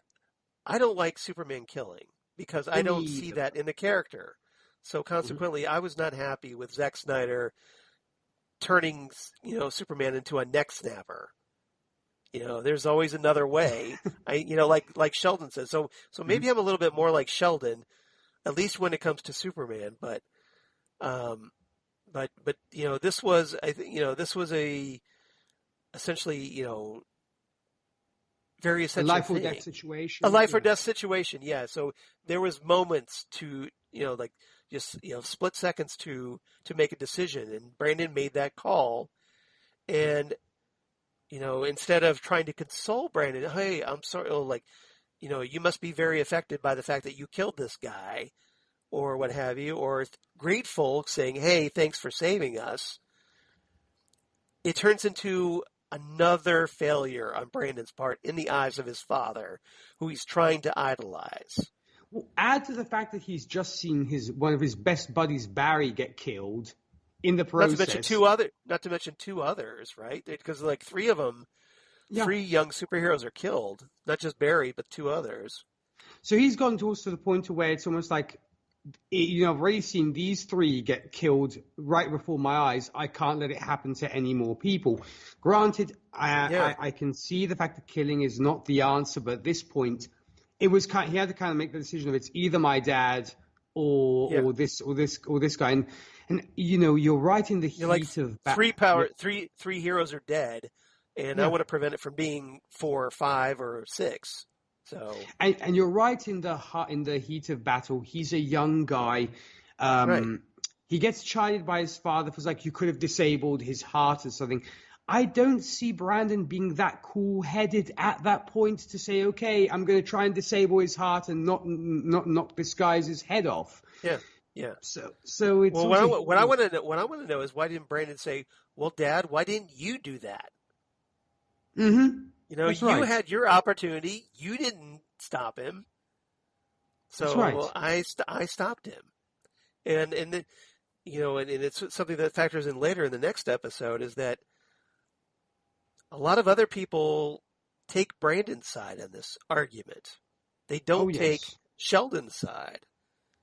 So, Black Star Walter himself, had tried. I believe. Yeah, Walter had tried, to use his powers, and that gets interrupted. So essentially, it was like a last resort move, and people see that. Everyone but Sheldon sees that, apparently. That's right, because as I said, he'd rather die than break his precious coat. Yeah. And then after that, they take this body back to their, I guess, Union headquarters. Mm-hmm. And then Walter finds out that something's wrong because Black Star is still in prison. Mm-hmm. So whatever they just killed wasn't the real Black Star. That's right. And apparently it was a clone. And it's one of the theories they're going with. That's the cliffhanger we got. So because he's either parallel universe, clone. It could be any of the above. So a good question here now is, where did this clone come from? Who's responsible for it? Exactly. If that is what it is, for sure. And in fact, even Black Star himself doesn't really sort of comment too much on it, except the fact that he says Brandon should be jailed as well because he committed murder. But and then they point out, oh yes, true, he didn't utter a word. All he did was groan, whereas Black Star seems to be more of the chatty kind of villain. Yeah, he's like, he won't shut up. So I thought that was funny. So there's an obvious distinction that only after the fact they pick up on. Mm-hmm. All right. Anything else about this episode? I know we talked a lot about it. So I just really enjoyed it, and I was so glad when you told me we decided to do 2 episodes, because when the countdown went, I'm like, yes, I can actually watch this one and not feel guilty about it. Yeah, because it just felt like one episode wasn't going to be enough, I think. Mm-hmm. So do you have a rating for this episode? I would actually give this 9 out of 10. To me, it's a 9 out of 10 destroyed Black Star heads. Okay, that's good. That's a good one. I wasn't as I didn't rate it as high. I didn't rate it as highly as you. I think I was just turned off by some of the production values a little bit. I thought it could have been better, but I appreciated what it was. So I'm going to give it 8 out of 10. Uneaten ice cream cones. Oh, shame! And now all the violins of the world are playing. Yes. Sad music, right? Yes. So poor young Brandon and Chloe did not get their ice cream cones, and triggered a ton of daddy issues as a result. All right. So see. Take the kids out for ice cream, and you won't have any problems. Come on. Get them some damn ice cream. That's right. All right. And now I want ice cream, now that I've talked about ice cream. All right. Let's move on very quickly to episode 2, Paper and Stone. Mm-hmm. So we'll kind of do a little bit of the same breakdown here. So So going back to 2021, Sheldon and Walter and Grace, we start off with Grace holding this press conference about the Black Star incident. Mm-hmm. And it's here, Sheldon's there, Walter's there, and there's a large group in front of their headquarters that she's giving this press conference. And people essentially, and this seems to be the popular opinion, support Brandon's actions of what he did. And Sheldon, this does not compute in Sheldon's world. Oh yeah, he's totally thrown off. And he goes to the point where he completely steps in, grabs the mic, almost like was it Puff Daddy taking the mic away from what's her name? Oh, wait a minute. I was thinking of when Kanye West took it away when Taylor Swift won the award. I don't know why I said Puff Daddy. You're right. Kanye West taking it away from Taylor Swift. Yes, That's what I was trying to think of. But yeah, so kind of like that. It's like, I'm going to let you finish, but no, Brandon didn't do the right thing. Yes, exactly. He's like, look, I don't care what the world thinks. The world, needs to... Because there was a reporter there showing hey, look, a large group of Americans support Brandon's actions and whatnot, and Sheldon doesn't see it that way. Sheldon's like, look, then the world is screwed up. Exactly, the world is wrong, not my view of the world. Right, exactly. It's like, it's not me, it's all of you, the majority. That's right. I don't have a problem. The world does. It's the world's problem, right?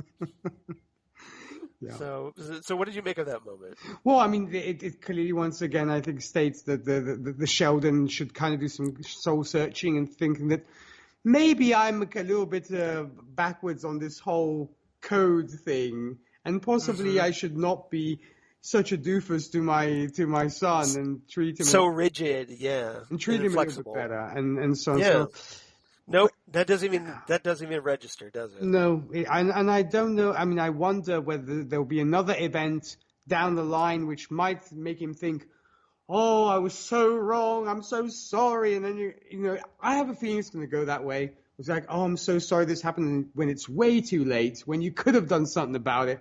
I think it's going to be a case of that. So, yeah, and it was very much Kanye West, Taylor Swift. Was a little bit, right? And you kind of saw that look that Grace had. Going like, what are you doing? Exactly. We will have words back home. Yeah, exactly. You kind of give that look that the wives give husbands that we're going to talk about this when we get back home. Exactly. You're right. You're totally right about that.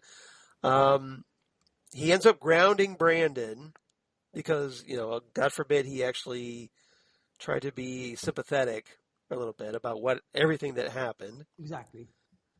Maybe he's a little, do you think he's better that Brandon is being favored here?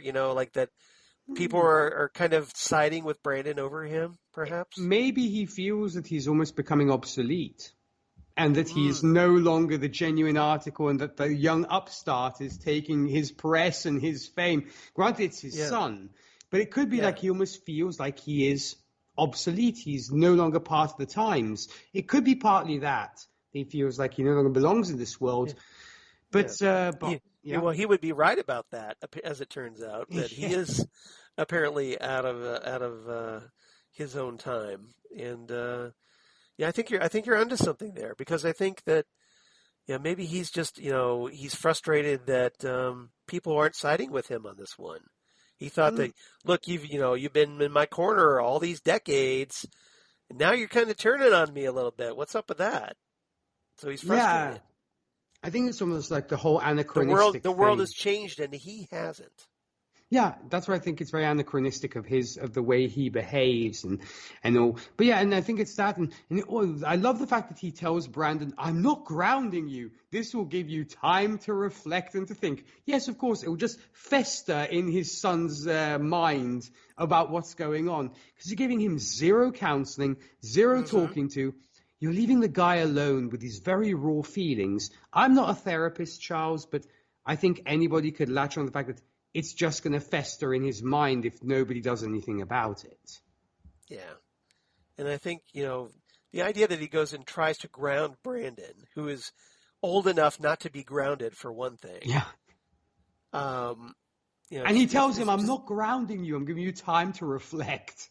Yeah, it's like, no, you're grounding me. So, but it's just more horrible parenting on Sheldon's part. And he almost says you'll be grateful for this at a certain point. Yeah, you use this as a learning experience or time to reflect, that whole thing. Wow. It's like, are you kidding me with this? And Exactly. And I'm sure Brandon is just, so frustrated. Mm-hmm. And on top of, and it doesn't get any easier because, and we'll talk about Brandon at the funeral for his friends later, but after that funeral, the 2021 funeral, I might add. Yeah. Sheldon and Grace do go home afterwards, and Sheldon's upset because he overheard people praising Brandon. Yeah. For what he did with Black Star, including, well, hey, there were cops. Brandon reaches out to the widow or the widow or whatever of one of the guys that was killed. The one cop who says we lose too many of our. Oh yeah, yeah, kind of. And there's that almost mutual understanding between the two. Yeah. So it's so Sheldon just is really frustrated with this. He even with what's his name? I'm still trying to learn the characters here for this. So Fitz and his daughter and his daughter were there, and they're telling here's someone from Sheldon's generation telling Brandon that he did the right thing. Mm-hmm. So it's almost like another betrayal, and he's trying to express this frustration to Grace, but Grace is just like, dude, look. For one, you interrupted me at the press conference. Not cool. And two, maybe things are changing, and whether you like it or not. That's right. Yeah. And she's not totally on board. Like she doesn't quickly roll over to his point of view on this. That's right. I mean, granted, he probably feels like he's getting multiple kicks in the groin at this point with all these people being on his side. But I even love when he actually goes to the cop and says, I agree with this whole thing. And the cop kind of looks at him and almost is like, what do you want? Kind of deal, kind of walks away.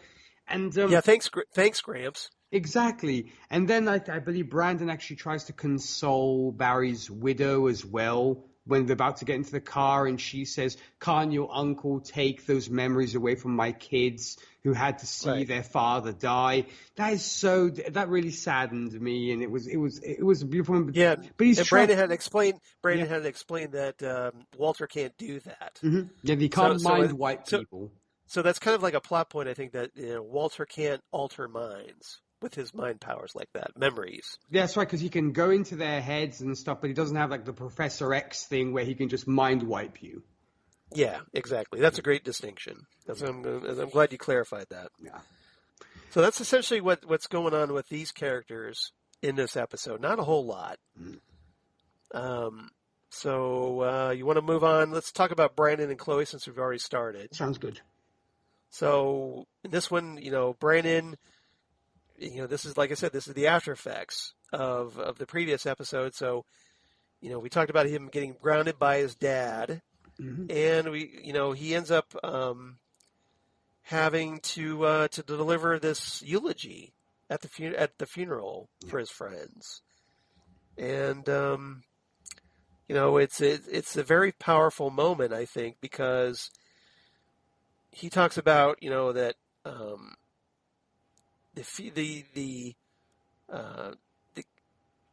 The older heroes, the Union didn't really see these younger heroes as heroes, that they weren't up to their standard, but they died, in service, they paid the ultimate sacrifice, and so as far as I'm concerned, they're heroes. Of course. And do you think he almost kind of envies the fact that they were killed? It's almost like I could have put it all behind me and I wouldn't have had to worry anymore about everything that was going on with my dad. Yeah. But I did appreciate the fact that when he's trying to think of the eulogy, he's always worried about, he's worried about, will I say the right thing? I don't want to say the wrong thing. What do I say? I don't even know what to say. And it's true in those situations, sometimes you don't know what to say. But he does a great job, and no surprise, everybody rallies around him. It's curious that he doesn't seem to be as concerned about the fact that Chloe is not there. And it's more Sheldon's problem because he keeps looking up at the sky. Yeah. Because we've seen him show up at her apartment with the bagels. And do you want to talk about that? Because, I thought it was an interesting sequence where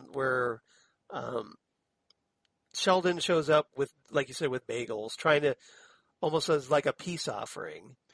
And is immediately rebuffed by Chloe because she's like, well, I can't eat gluten before my photo shoot. Yeah.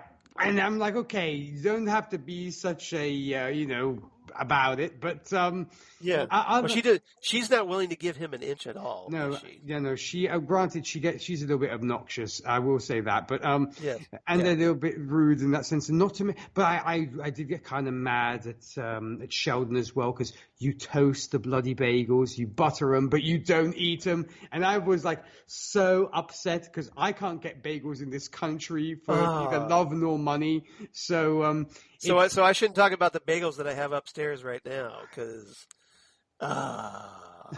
I'm so sad. Sometimes, that's why I so look forward to hopefully going back to visit my relatives in the UK because we always bring back tons of bagels, which we pop in the freezer. As rightfully Sheldon points out, you put them in the freezer, they keep. But but the fact is, he's toasted them, he's buttered them, and he's not eating it. He's like, oh, you don't want to eat them? It's like, I'll eat them. Where's your toaster? It's like, what is the deal with that?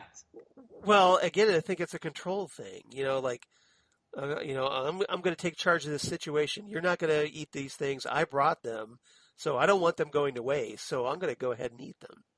Even though he doesn't, and you actually and you can't put toasted bagels in the freezer. I don't see those. No, you can't. It's wasted now.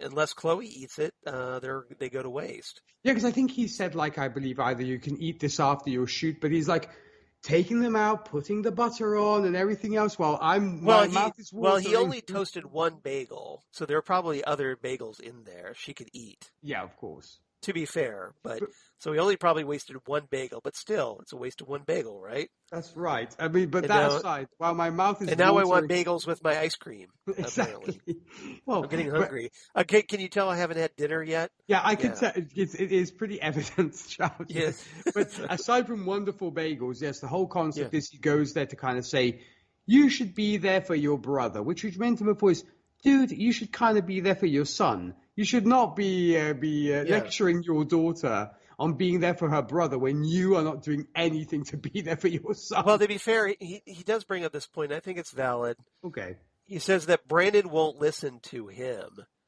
but he will listen to you, Chloe.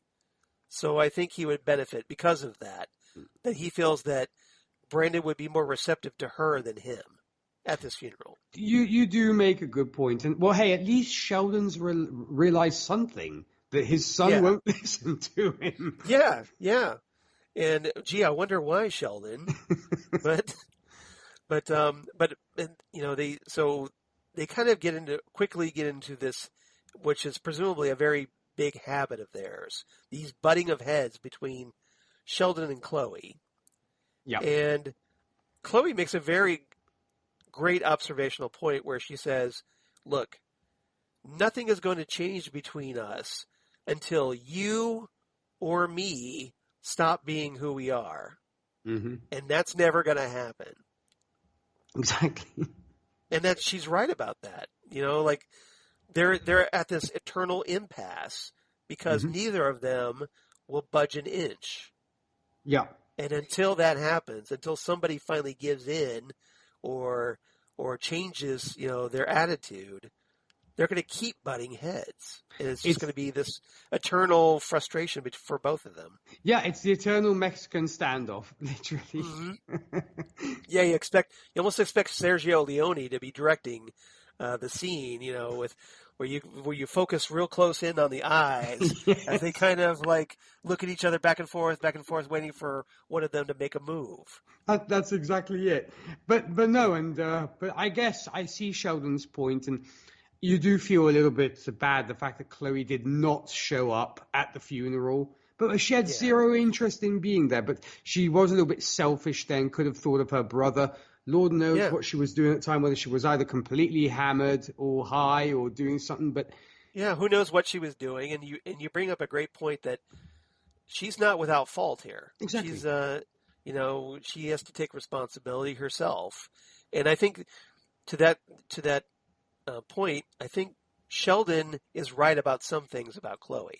Oh, he does. She needs to get her act together, but the way he goes about it isn't going to help her. Let's say that his bedside manner is not the best, and he's not very good at his communication is way off. But yeah, I think it is a little bit selfish on Chloe's part, because it seems that Brandon and her have their differences, but there's some sort of slither of a bond left between the two. Yeah. So I would have expected at least, if not maybe to show up at the funeral, at least show up later on, just to see how Brendan was doing, to say, how are you holding up? Do you need this or that or what have you? But she doesn't even do that. So, like you said, doesn't care enough about her brother to be there for him and put her own selfishness aside. I think that's what all accounts. So I think both parties have their problems, and so I love that about this show. There's no such thing as like the person's like, without fault. Everybody is stunted in some form or shape, which I think makes for a great drama. Yeah. See, you guys didn't think we would have stuff to talk about Jupiter's Legacy, did you? How wrong you were. How wrong you were, exactly. All right. We showed you. So anything else about Brandon and Chloe? I just really look forward to seeing where they go from here, whether they will either drift further and further apart, or there might be something that will bring them closer together, and we see whether they pair off and do something else. I guess we'll see. Yeah, a lot of these moments are going to be building towards something, and we'll see how that turns out. All right.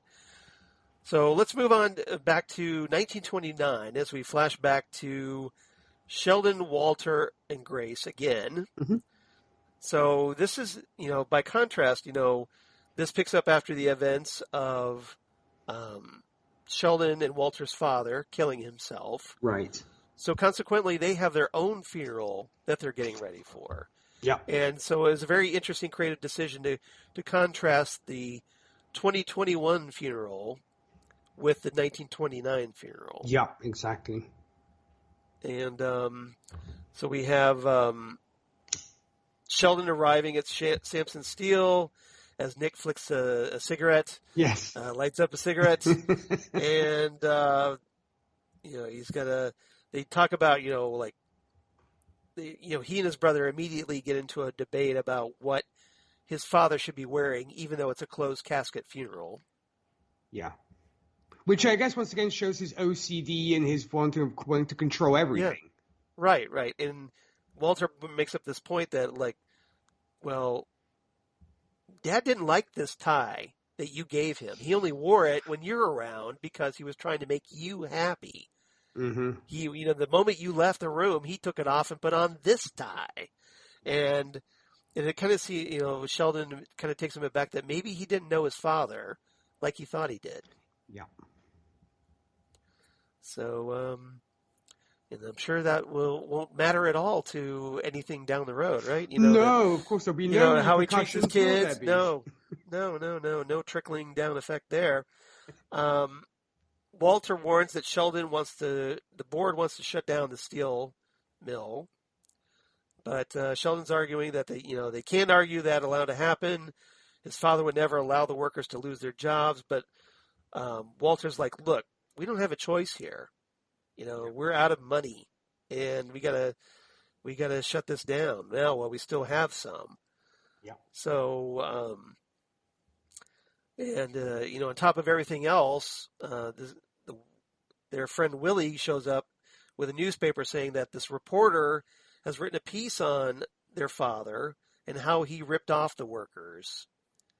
Yeah, exactly. Was So that like kind of almost like an embezzlement thing going on? yeah, that's the vibe I got. They didn't really specify that, but it sounds like embezzlement. Okay. Probably raided their pension funds and all that. Yeah. So that's my guess. So Sheldon, instead of worrying about the company, and this is Walter's point, Yep. he goes off to the newspaper, the United Front, looking for a G. Kennedy, who, surprise, is actually Grace. Exactly. So Grace is kind of like the Lois Lane, That's who right. ends up becoming Superwoman. That's later on. That's exactly the vibe I got. She's the Lois Lane to Sheldon's Clark Kent in Mm-hmm. this tale, in this metaphor, and Sheldon launches at her saying, "Look, you're lying about my father. You're exploiting his death," and Grace stands by her reporting. She says, "Look, this is the truth, and you're just trying to rattle me into printing a retraction here." Yeah. So, I guess he was. She thinks he was a lawyer when, in fact, he's her. The son, and so when she realizes that, she tries to offer some condolences, but Sheldon's not listening to this at all. So essentially, this is their introduction of these Yeah, two exactly. who end up married superheroes for 90 years. And in fact, I was so curious here. I couldn't wait to see how they would kind of get together, being on set. This is their meet cute, if you will. Granted, it is rather tropey of the two characters who are at opposite ends of the spectrum and kind of almost despise each other initially, and then before you know it, they're sharing a bed. So we have seen this play many times before. Yeah.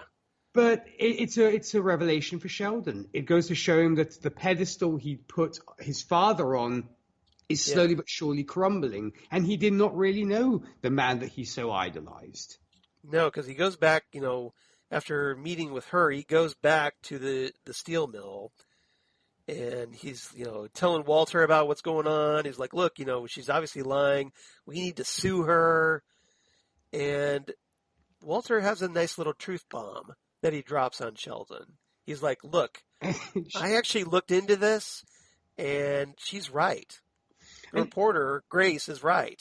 And he's almost like, I want a recount. This is not true. Yeah, exactly. Yeah, so, apparently, stop the steal. Yes. Yeah, that whole nonsense. Yeah, so, but. I'm sorry, Charles, I had to go there. I know. It's right there, right? We just kind of teed it up. But, Sheldon's, just angry and says that thinks that Walter doesn't understand, but Walter, is like, look, I've been here working, and you've been around, but you haven't really been working. You don't know anything about our company. You don't know anything about our father. And all you're concerned with, like, well, I'm trying to keep this business going. You're out there arguing with the press and getting a new suit, and, it's very foreshadowing of what is going to be playing out 9 decades later. Yeah, and also it almost seems like because Sheldon, in fact, I thought to myself, what in the world does he do in this steel mill? Because it's almost like he revels in, like, I'm the privileged guy who can be friends with the workers because I'm so progressive. Yeah. Like, hey, I'm the white guy who's friends. I have black friends. That guy. But I don't do an iota of work throughout the day. No, and what happens is because of them finding out that their father embezzled from the company, stole their pensions, the workers, quite understandably, are not happy about this. In fact, you definitely can't blame them. And as I said, they were ready to, like, tear Sheldon's head off from his shoulders until Willie and Fitz step in and say, hey, look, you guys don't want to go to jail over this. You got wives and kids. That's right. So just clean out your lockers and go. You have to think, as I said, how psychologically where Sheldon is at this point. In fact, he literally has a nervous breakdown because when he's even talking about his father, Grace points out that his nose is bleeding. So already it's the fact that he's evidently having a nervous breakdown of some sort, and then he literally faints on the floor and literally goes into convulsions. So so the question is that a nervous breakdown or is that something else? Dun, dun, dun. Yes, very true. Yeah, because at the end of the episode, he ends up in the hospital bed after going into a seizure at the funeral for his father. We see him, he gets him in the hospital bed. Jane's there, his current fiance. Mm-hmm. Walter's there, and George Hutchins, the guy who becomes Sky Fox later on, is there. They're bickering. Jane's like I've had enough of this. And then all of a sudden, Sheldon starts having a fit. Yep. He starts having a vision of like his father stepping off a ledge, the pocket watch, a windmill, a boat, and a group of people, and a mysterious island, mm-hmm. among other things. And he hears what appears to be his father's voice telling him to find this island and save America. Yeah, that's right. So, again, is that a nervous breakdown or was that something else? In fact, I so look forward to hopefully we'll get a review about that because, yes, it very much seems like a fever dream out of nowhere where he's suddenly seeing all these things. And, that's obviously where we go almost to black and as episode 3 starts up where the countdown on Netflix started to say 10. I'm like, yep. Oh, I still want to see this. I still want to see it. No, turn it off. But yeah. You're very strong-willed. Yeah. I did my best, but as I said, yes, it was great. I think it might be something else, Charles. I mean, you probably know because you've read the comics, but I'm very curious to see how this all happened because there has to be a reason for him being fed this information. Yes, there is, and the island is a very important part of that. Mm. So stay tuned, everybody. Look forward to it. All right. So anything else about this episode? I just think it was quite the reality check for Sheldon, and I think it possibly does explain why then maybe he becomes so conservative and almost more hardened and less happy-go-lucky if you will, less liberal almost. And I guess we'll see how this island comes into play and how that might mold his character even more so. But also it shows, I guess, how almost at odds him and Walter are already to start with. So there's a lot at play, and looking forward to seeing the resolutions of all these threads that are being presented us. Great. So what's your rating for this one? I give this an 8.5 out of 10. 1929 cars. Oh, okay. Very nice. Well, I give it another 8 out of 10. Crashing stock markets. Nice. It was either that or dead superhero coffins. So, either way, not very good. No. I guess I'm a little cynical tonight. I don't know. All right. Okay, so Phantom Zone news. Just really quickly, I just want to mention that Titans, hey, remember that Titan Talk, the Titans podcast that Nick and I do? Which is getting so much love on social media. Right? Yeah, I mean, it's amazing. We've had over, I think we've got close to 1,100 likes now on Facebook, which is amazing to me. So thank you, everybody who's liked and followed us there. But Titans has been cast Vincent Kartheiser as the Scarecrow. Mm-hmm. So, and I think, we're going to be, a couple months away from maybe talking more Titans at long last. Yay. So, we'll have to figure out. Maybe we'll time it right that after we finish with Loki, we slide right into Titans. Exactly. We'll see. But we don't have a specific date yet, officially, I don't think. Mm-hmm. Rumored to be July. So, fingers crossed. And Vincent Kartheiser is a really good actor. I loved him on Mad Men. Right. Where he played Pete. Mm-hmm. And who's a little bit like Sheldon, a little bit. A little bit. And but he was also Connor on Angel, if you ever watched Angel, the Buffy spinoff. Yeah. Meanwhile, also, I want to mention Green Lantern, the HBO Max series, has cast Finn Wittrock from American Horror Story fame as none other than Guy Gardner. Yes, indeedy. Yep. So, what do you make of that casting? Because I know you've watched American Horror Story, being a horror buff. Yeah. So you know what kind of acting potential Finn Wittrock brings to this series. So are you satisfied with that casting? I am. I mean, Charles, as I'd mentioned, it would have been nice to have actually had a ginger play this character. But what is it against redheads? In superhero TV shows and movies, what is this conspiracy against redheads? He's one of the few gingers in the comic book realm. We got Sophie Turner in X-Men. Yep. The X-Men, Dark Phoenix and whatnot, and Apocalypse. But apart from that, no. Nothing. I hope that at least we get that either classic buzz cut that the guy has later on, because I think that other one where it's kind of almost a medieval haircut would look terrible. But I don't think they're going to do the bowl-shaped haircut with Guy. Okay. At all. I don't think they're going to do the Mo from the Three Stooges kind of look for Guy. No, I think they'll go more maybe the almost military buzz cuts that he has. I think it will be more like the military buzz cut. I think that's the way they'll go with I this. think it's well cast. I mean, I'm just so excited for new Green Lantern on live stuff, since the Ryan Reynolds debacle. So I'm looking forward to something which hopefully. Well, I think this might be a way, and they still apparently are going to be working on a Green Lantern movie. Mm-hmm. Hinting that they might do, more with possibly Hal Jordan or Kyle Rayner could be an idea too. Or Kyle Rayner, or more importantly, Jon Stewart. Yeah, sure. So I think Jon Stewart would be a perfect character to focus on. Oh, I know a lot of people were disappointed that they cast Guy Gardner, but not Jon Stewart for this TV series. Mm-hmm. But as long as they give Jon a movie, I'm okay with that. I'd be totally down for that, for sure. Now, if they don't give Jon a movie, then you could be pissed about it, I think. I think you're justified. Indeed. All right. Fan of Zone fan mail. We only have one this week, but it's Holly Mack. So Holly was as being ever dutiful and ever loyal to the Fan of Zone podcast, which we totally appreciate. We salute you, Holly, really. So she writes in a very short email about episodes 1 and 2, so I thought I'd share that. Mm-hmm.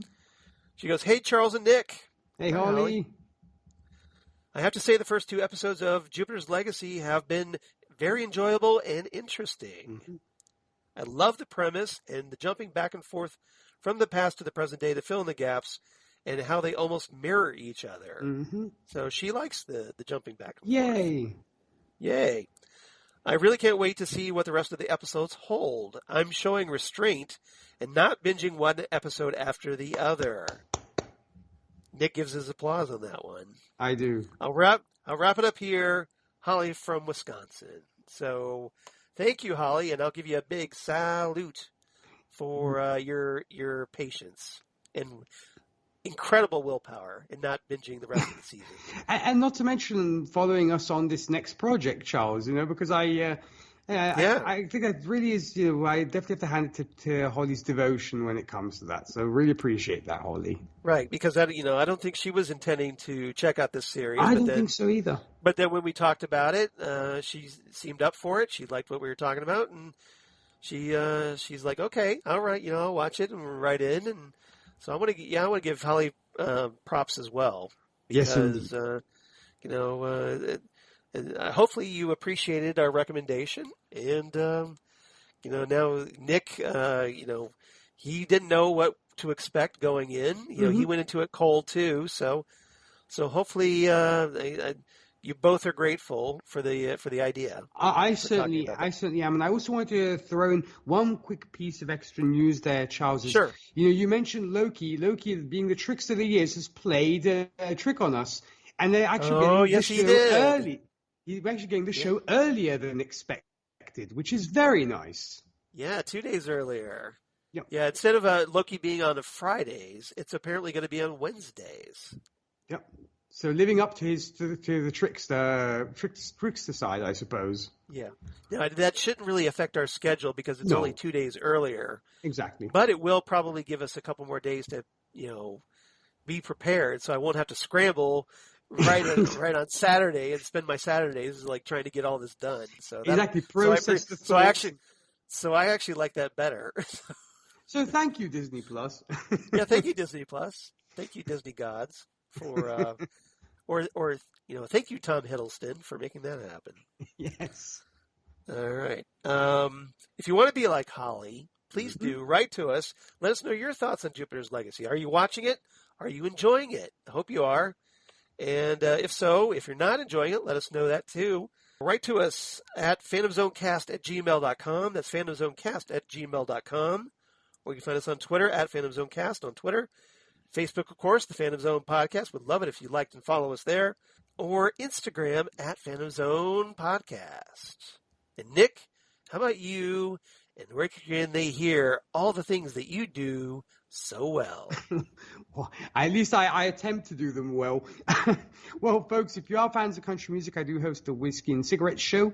For more information about that and where to tune in, you can visit our website. That's whiskeyandcigarettesshow.com. Podcast-wise, I do host Happiness and Darkness, the superhero movie podcast. We discuss all genres of superhero movies under the sun. For more information about that, you can find us on Facebook, Twitter, and the Instagram. And if there is a superhero movie you'd like to discuss with us, feel free to shoot us an email, happinessanddarknesshow@gmail.com. And of course, also Gold Standard, the Oscars podcast, where the wonderful ladies that answer the names of Zan Sprouse and Rachel Friend and myself discuss all the Best Picture winners from 1927's Wings to the present day. If you'd like to join us and discuss your favorite Best Picture winner, shoot us an email at goldstandardoscars@gmail.com. You can find us on Facebook and Twitter. And what about you, Charles? Well, as for me, I love Nick, that. Oh, I'm so jealous about that Funko. It's gorgeous. Yeah, Godspeed is beautiful.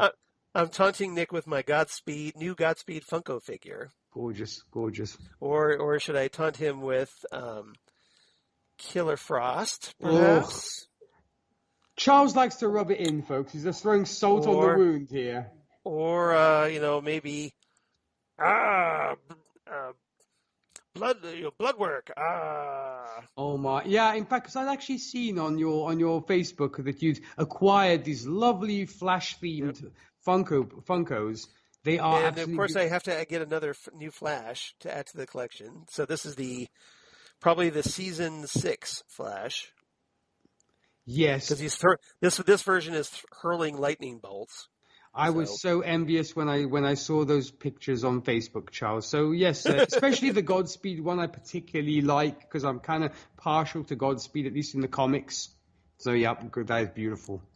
All right, I couldn't resist because I wanted you to be able to see him out of the box. I had him pictures in the box. What's in the box? What's in the box?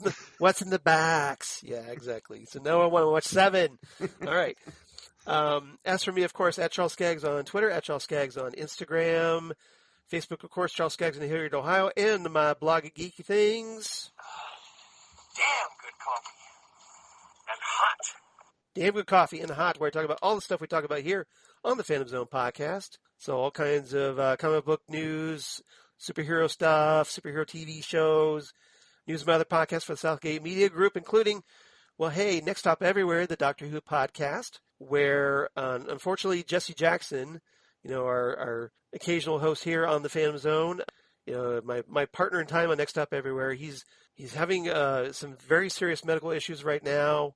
He's going to be out for the foreseeable future. So I'm relying on various special guest companions to come on and discuss episodes with me. I know that, Nick, we've got one lined up here shortly we'll be talking about. Yes, so everybody stay tuned for that.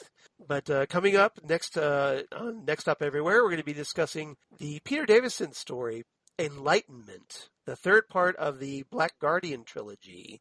Nice. With John Takis, who I haven't talked to in a long time. He's been really busy with his restaurant. Yep.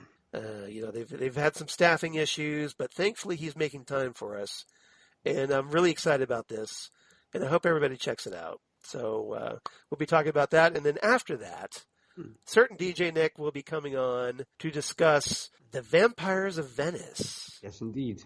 Because hey, who better than DJ Nick, who lives in Italy, in Milan, to discuss the Vampires of Venice, right? Exactly. Venezia, la Serenissima. There you go. Bellissimo. Yeah. Yes.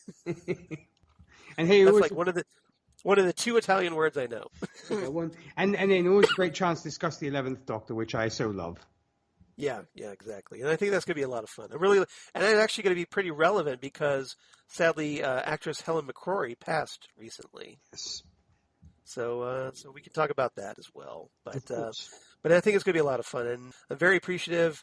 I've got. I want to also mention that I recently posted the still available episodes that we haven't discussed yet on Next Stop Everywhere. Right.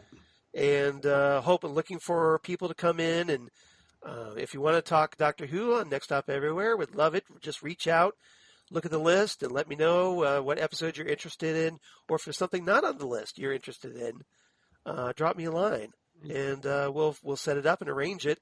I know that I'm going to kind of call you out a little bit here. The Gold Standard crew has been kind of ducking me on this. Everybody else has been pretty good, but the Gold Standard crew of Nick and Rachel and Zan have been. Now Zan's got at least some health issues, so it's kind of understandable for her. We'll have to talk to Mrs. Friend about it. yeah. So I'm going to call you out and say, hey, how about a little help here? Do it for Jesse, if nothing else. Don't do it for me. Do it for Jesse. Exactly. Pitch me some episodes you guys want to talk about. And I'm sure there's still some Sixth Doctor to go around, isn't there, Charles? Well, we talked all the television we talked all the television episodes, but there are a lot of Big Finish Sixth Doctor audios we haven't talked. Exactly. And we know how partial Rachel is to the Sixth Doctor, so. Exactly. So there's a lot of things we can talk about. Mm-hmm. So if she wants to talk more Sixth Doctor, I'm up for it. I love it. I'll talk. I love the Big Finish audio. So that's Next Stop Everywhere, and then Ghost with the Twin Peaks podcast that I do with Zan Sprouse. Right now we're going to be talking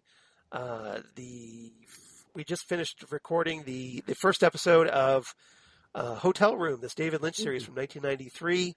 Very interesting discussion. I hope everybody checks it out. We're going to do that for the next 2 episodes, and which will build us up to episode 100 coming up. Wow. Our 100th episode. What are we going to talk about? Well, you'll see. And then, of course, Drunk Cinema, where Zan and I, that's our side gig, and we just finally recorded Kung Pao Enter the Fist. Yep. And had a lot of fun with that. Our very first 21st century movie we've discussed on the podcast at long last. Yay. Yay. We finally broke ground into the 21st century, you guys. And then coming up next, because we were going to discuss Clue, excuse me, with Christine Peruski, but because of her scheduling, she needs at least 3 weeks advance notice before she books anything because of her job. So we're going to have to push her back an episode. Aww. So in the meantime, Zan and I have decided we're going to discuss Raiders of the Lost Ark. Ooh, nice. Bum, ba, bum, bum, bum, ba, bum. Bum, ba, bum, bum. So yeah, we're going to finally get Indiana Jones on. We both are big fans of this movie. As far as I'm concerned, Raiders of the Lost Ark is one of my top 10 favorite films ever. Mm-hmm. And it was actually nominated for Best Picture way back when. Right. And then because it didn't win Best Picture, it won't be on Gold Standard of the Oscars podcast unless you guys do a special Patreon episode. So we're going to do it first. And I hope everybody enjoys it. Oh, it will be great fun. And please tune in. And if you got any thoughts about Raiders of the Lost Ark, write in to us. We definitely appreciate that. All right. I know we've been long. We had 2 episodes to go, but we did kind of have to set up a lot of things with all these new characters and new situations. So hopefully next time we'll have it down better. Yeah. So hopefully next time we'll be having a little more smoother and quicker for everybody. So episode 217 next time on the Phantom Zone, we're going to be discussing Painting the Clouds with Sunshine and All the Devils Are Here, a.k.a. episodes 3 and 4 of Jupiter's Legacy. Yes, indeed. So we'll find out what happens, what's up with that mysterious island, what's going to happen with Brandon and Chloe, what's Walter up to. There's a lot going on. Is Sheldon ever going to take his head out of his ass? We'll find out. So everybody stay tuned. And Nick, any final thoughts before we sign off? No, I mean, it was always this. As I mentioned before, I'm so glad you turned me on to this series, because obviously, I guess, had we not elected this to be our next show to discuss, I probably would not have watched it, or it would have taken me a long time to get to it. So I'm really grateful for that. And of course, I want to, what you mentioned earlier, I just want to send once again my best thoughts to Jesse, of course, and hopefully things will get better, and he'll get over this incredible mountain which he has to climb health-wise, but I'm sure he'll get there. And just super grateful to all our wonderful listeners for supporting us, and everybody who follows us on our social media. And thank you to you, Charles, for having me on this crazy train of a ride and just enjoying every minute of it. Well, I appreciate that. Even though you take me every episode, you don't have to. It's okay. I get it now. It's just the way it is. For me, it's Thanksgiving every single week. What can I say? You have to be thankful for something. Well, I appreciate your gratitude. That's very appreciative. Appreciate it. And I want to second Nick's thoughts about Jesse. He's got a very important surgery coming up May 25th now that we know. Mm-hmm. So I'm asking it as a personal favor to me and obviously probably to Nick. Everybody, please keep him in your thoughts. Send him all the positive vibes you can. If you're so inclined, reach out to him. You can find him on Twitter at Jesse Jackson DFW on Twitter, or, Facebook, Jesse Jackson in Dallas, Fort Worth. You can message him or just say hi if you want. Let him know you're thinking about him. Let him know you're supporting him. You miss him on our podcasts. Mm-hmm. And you hope he pulls through this okay and gets back to podcasting with us as soon as possible. Amen. All right. So thanks, everybody, for listening. I hope you had fun as we talked these first two Jupiter's Legacy episodes. So come on back. Episode 217 next week. Painting the Clouds with Sunshine. All the Devils are here. DJ Nick, yours truly. And we'll see you next time right here on the Phantom Zone podcast. Goodbye, everybody. Ciao.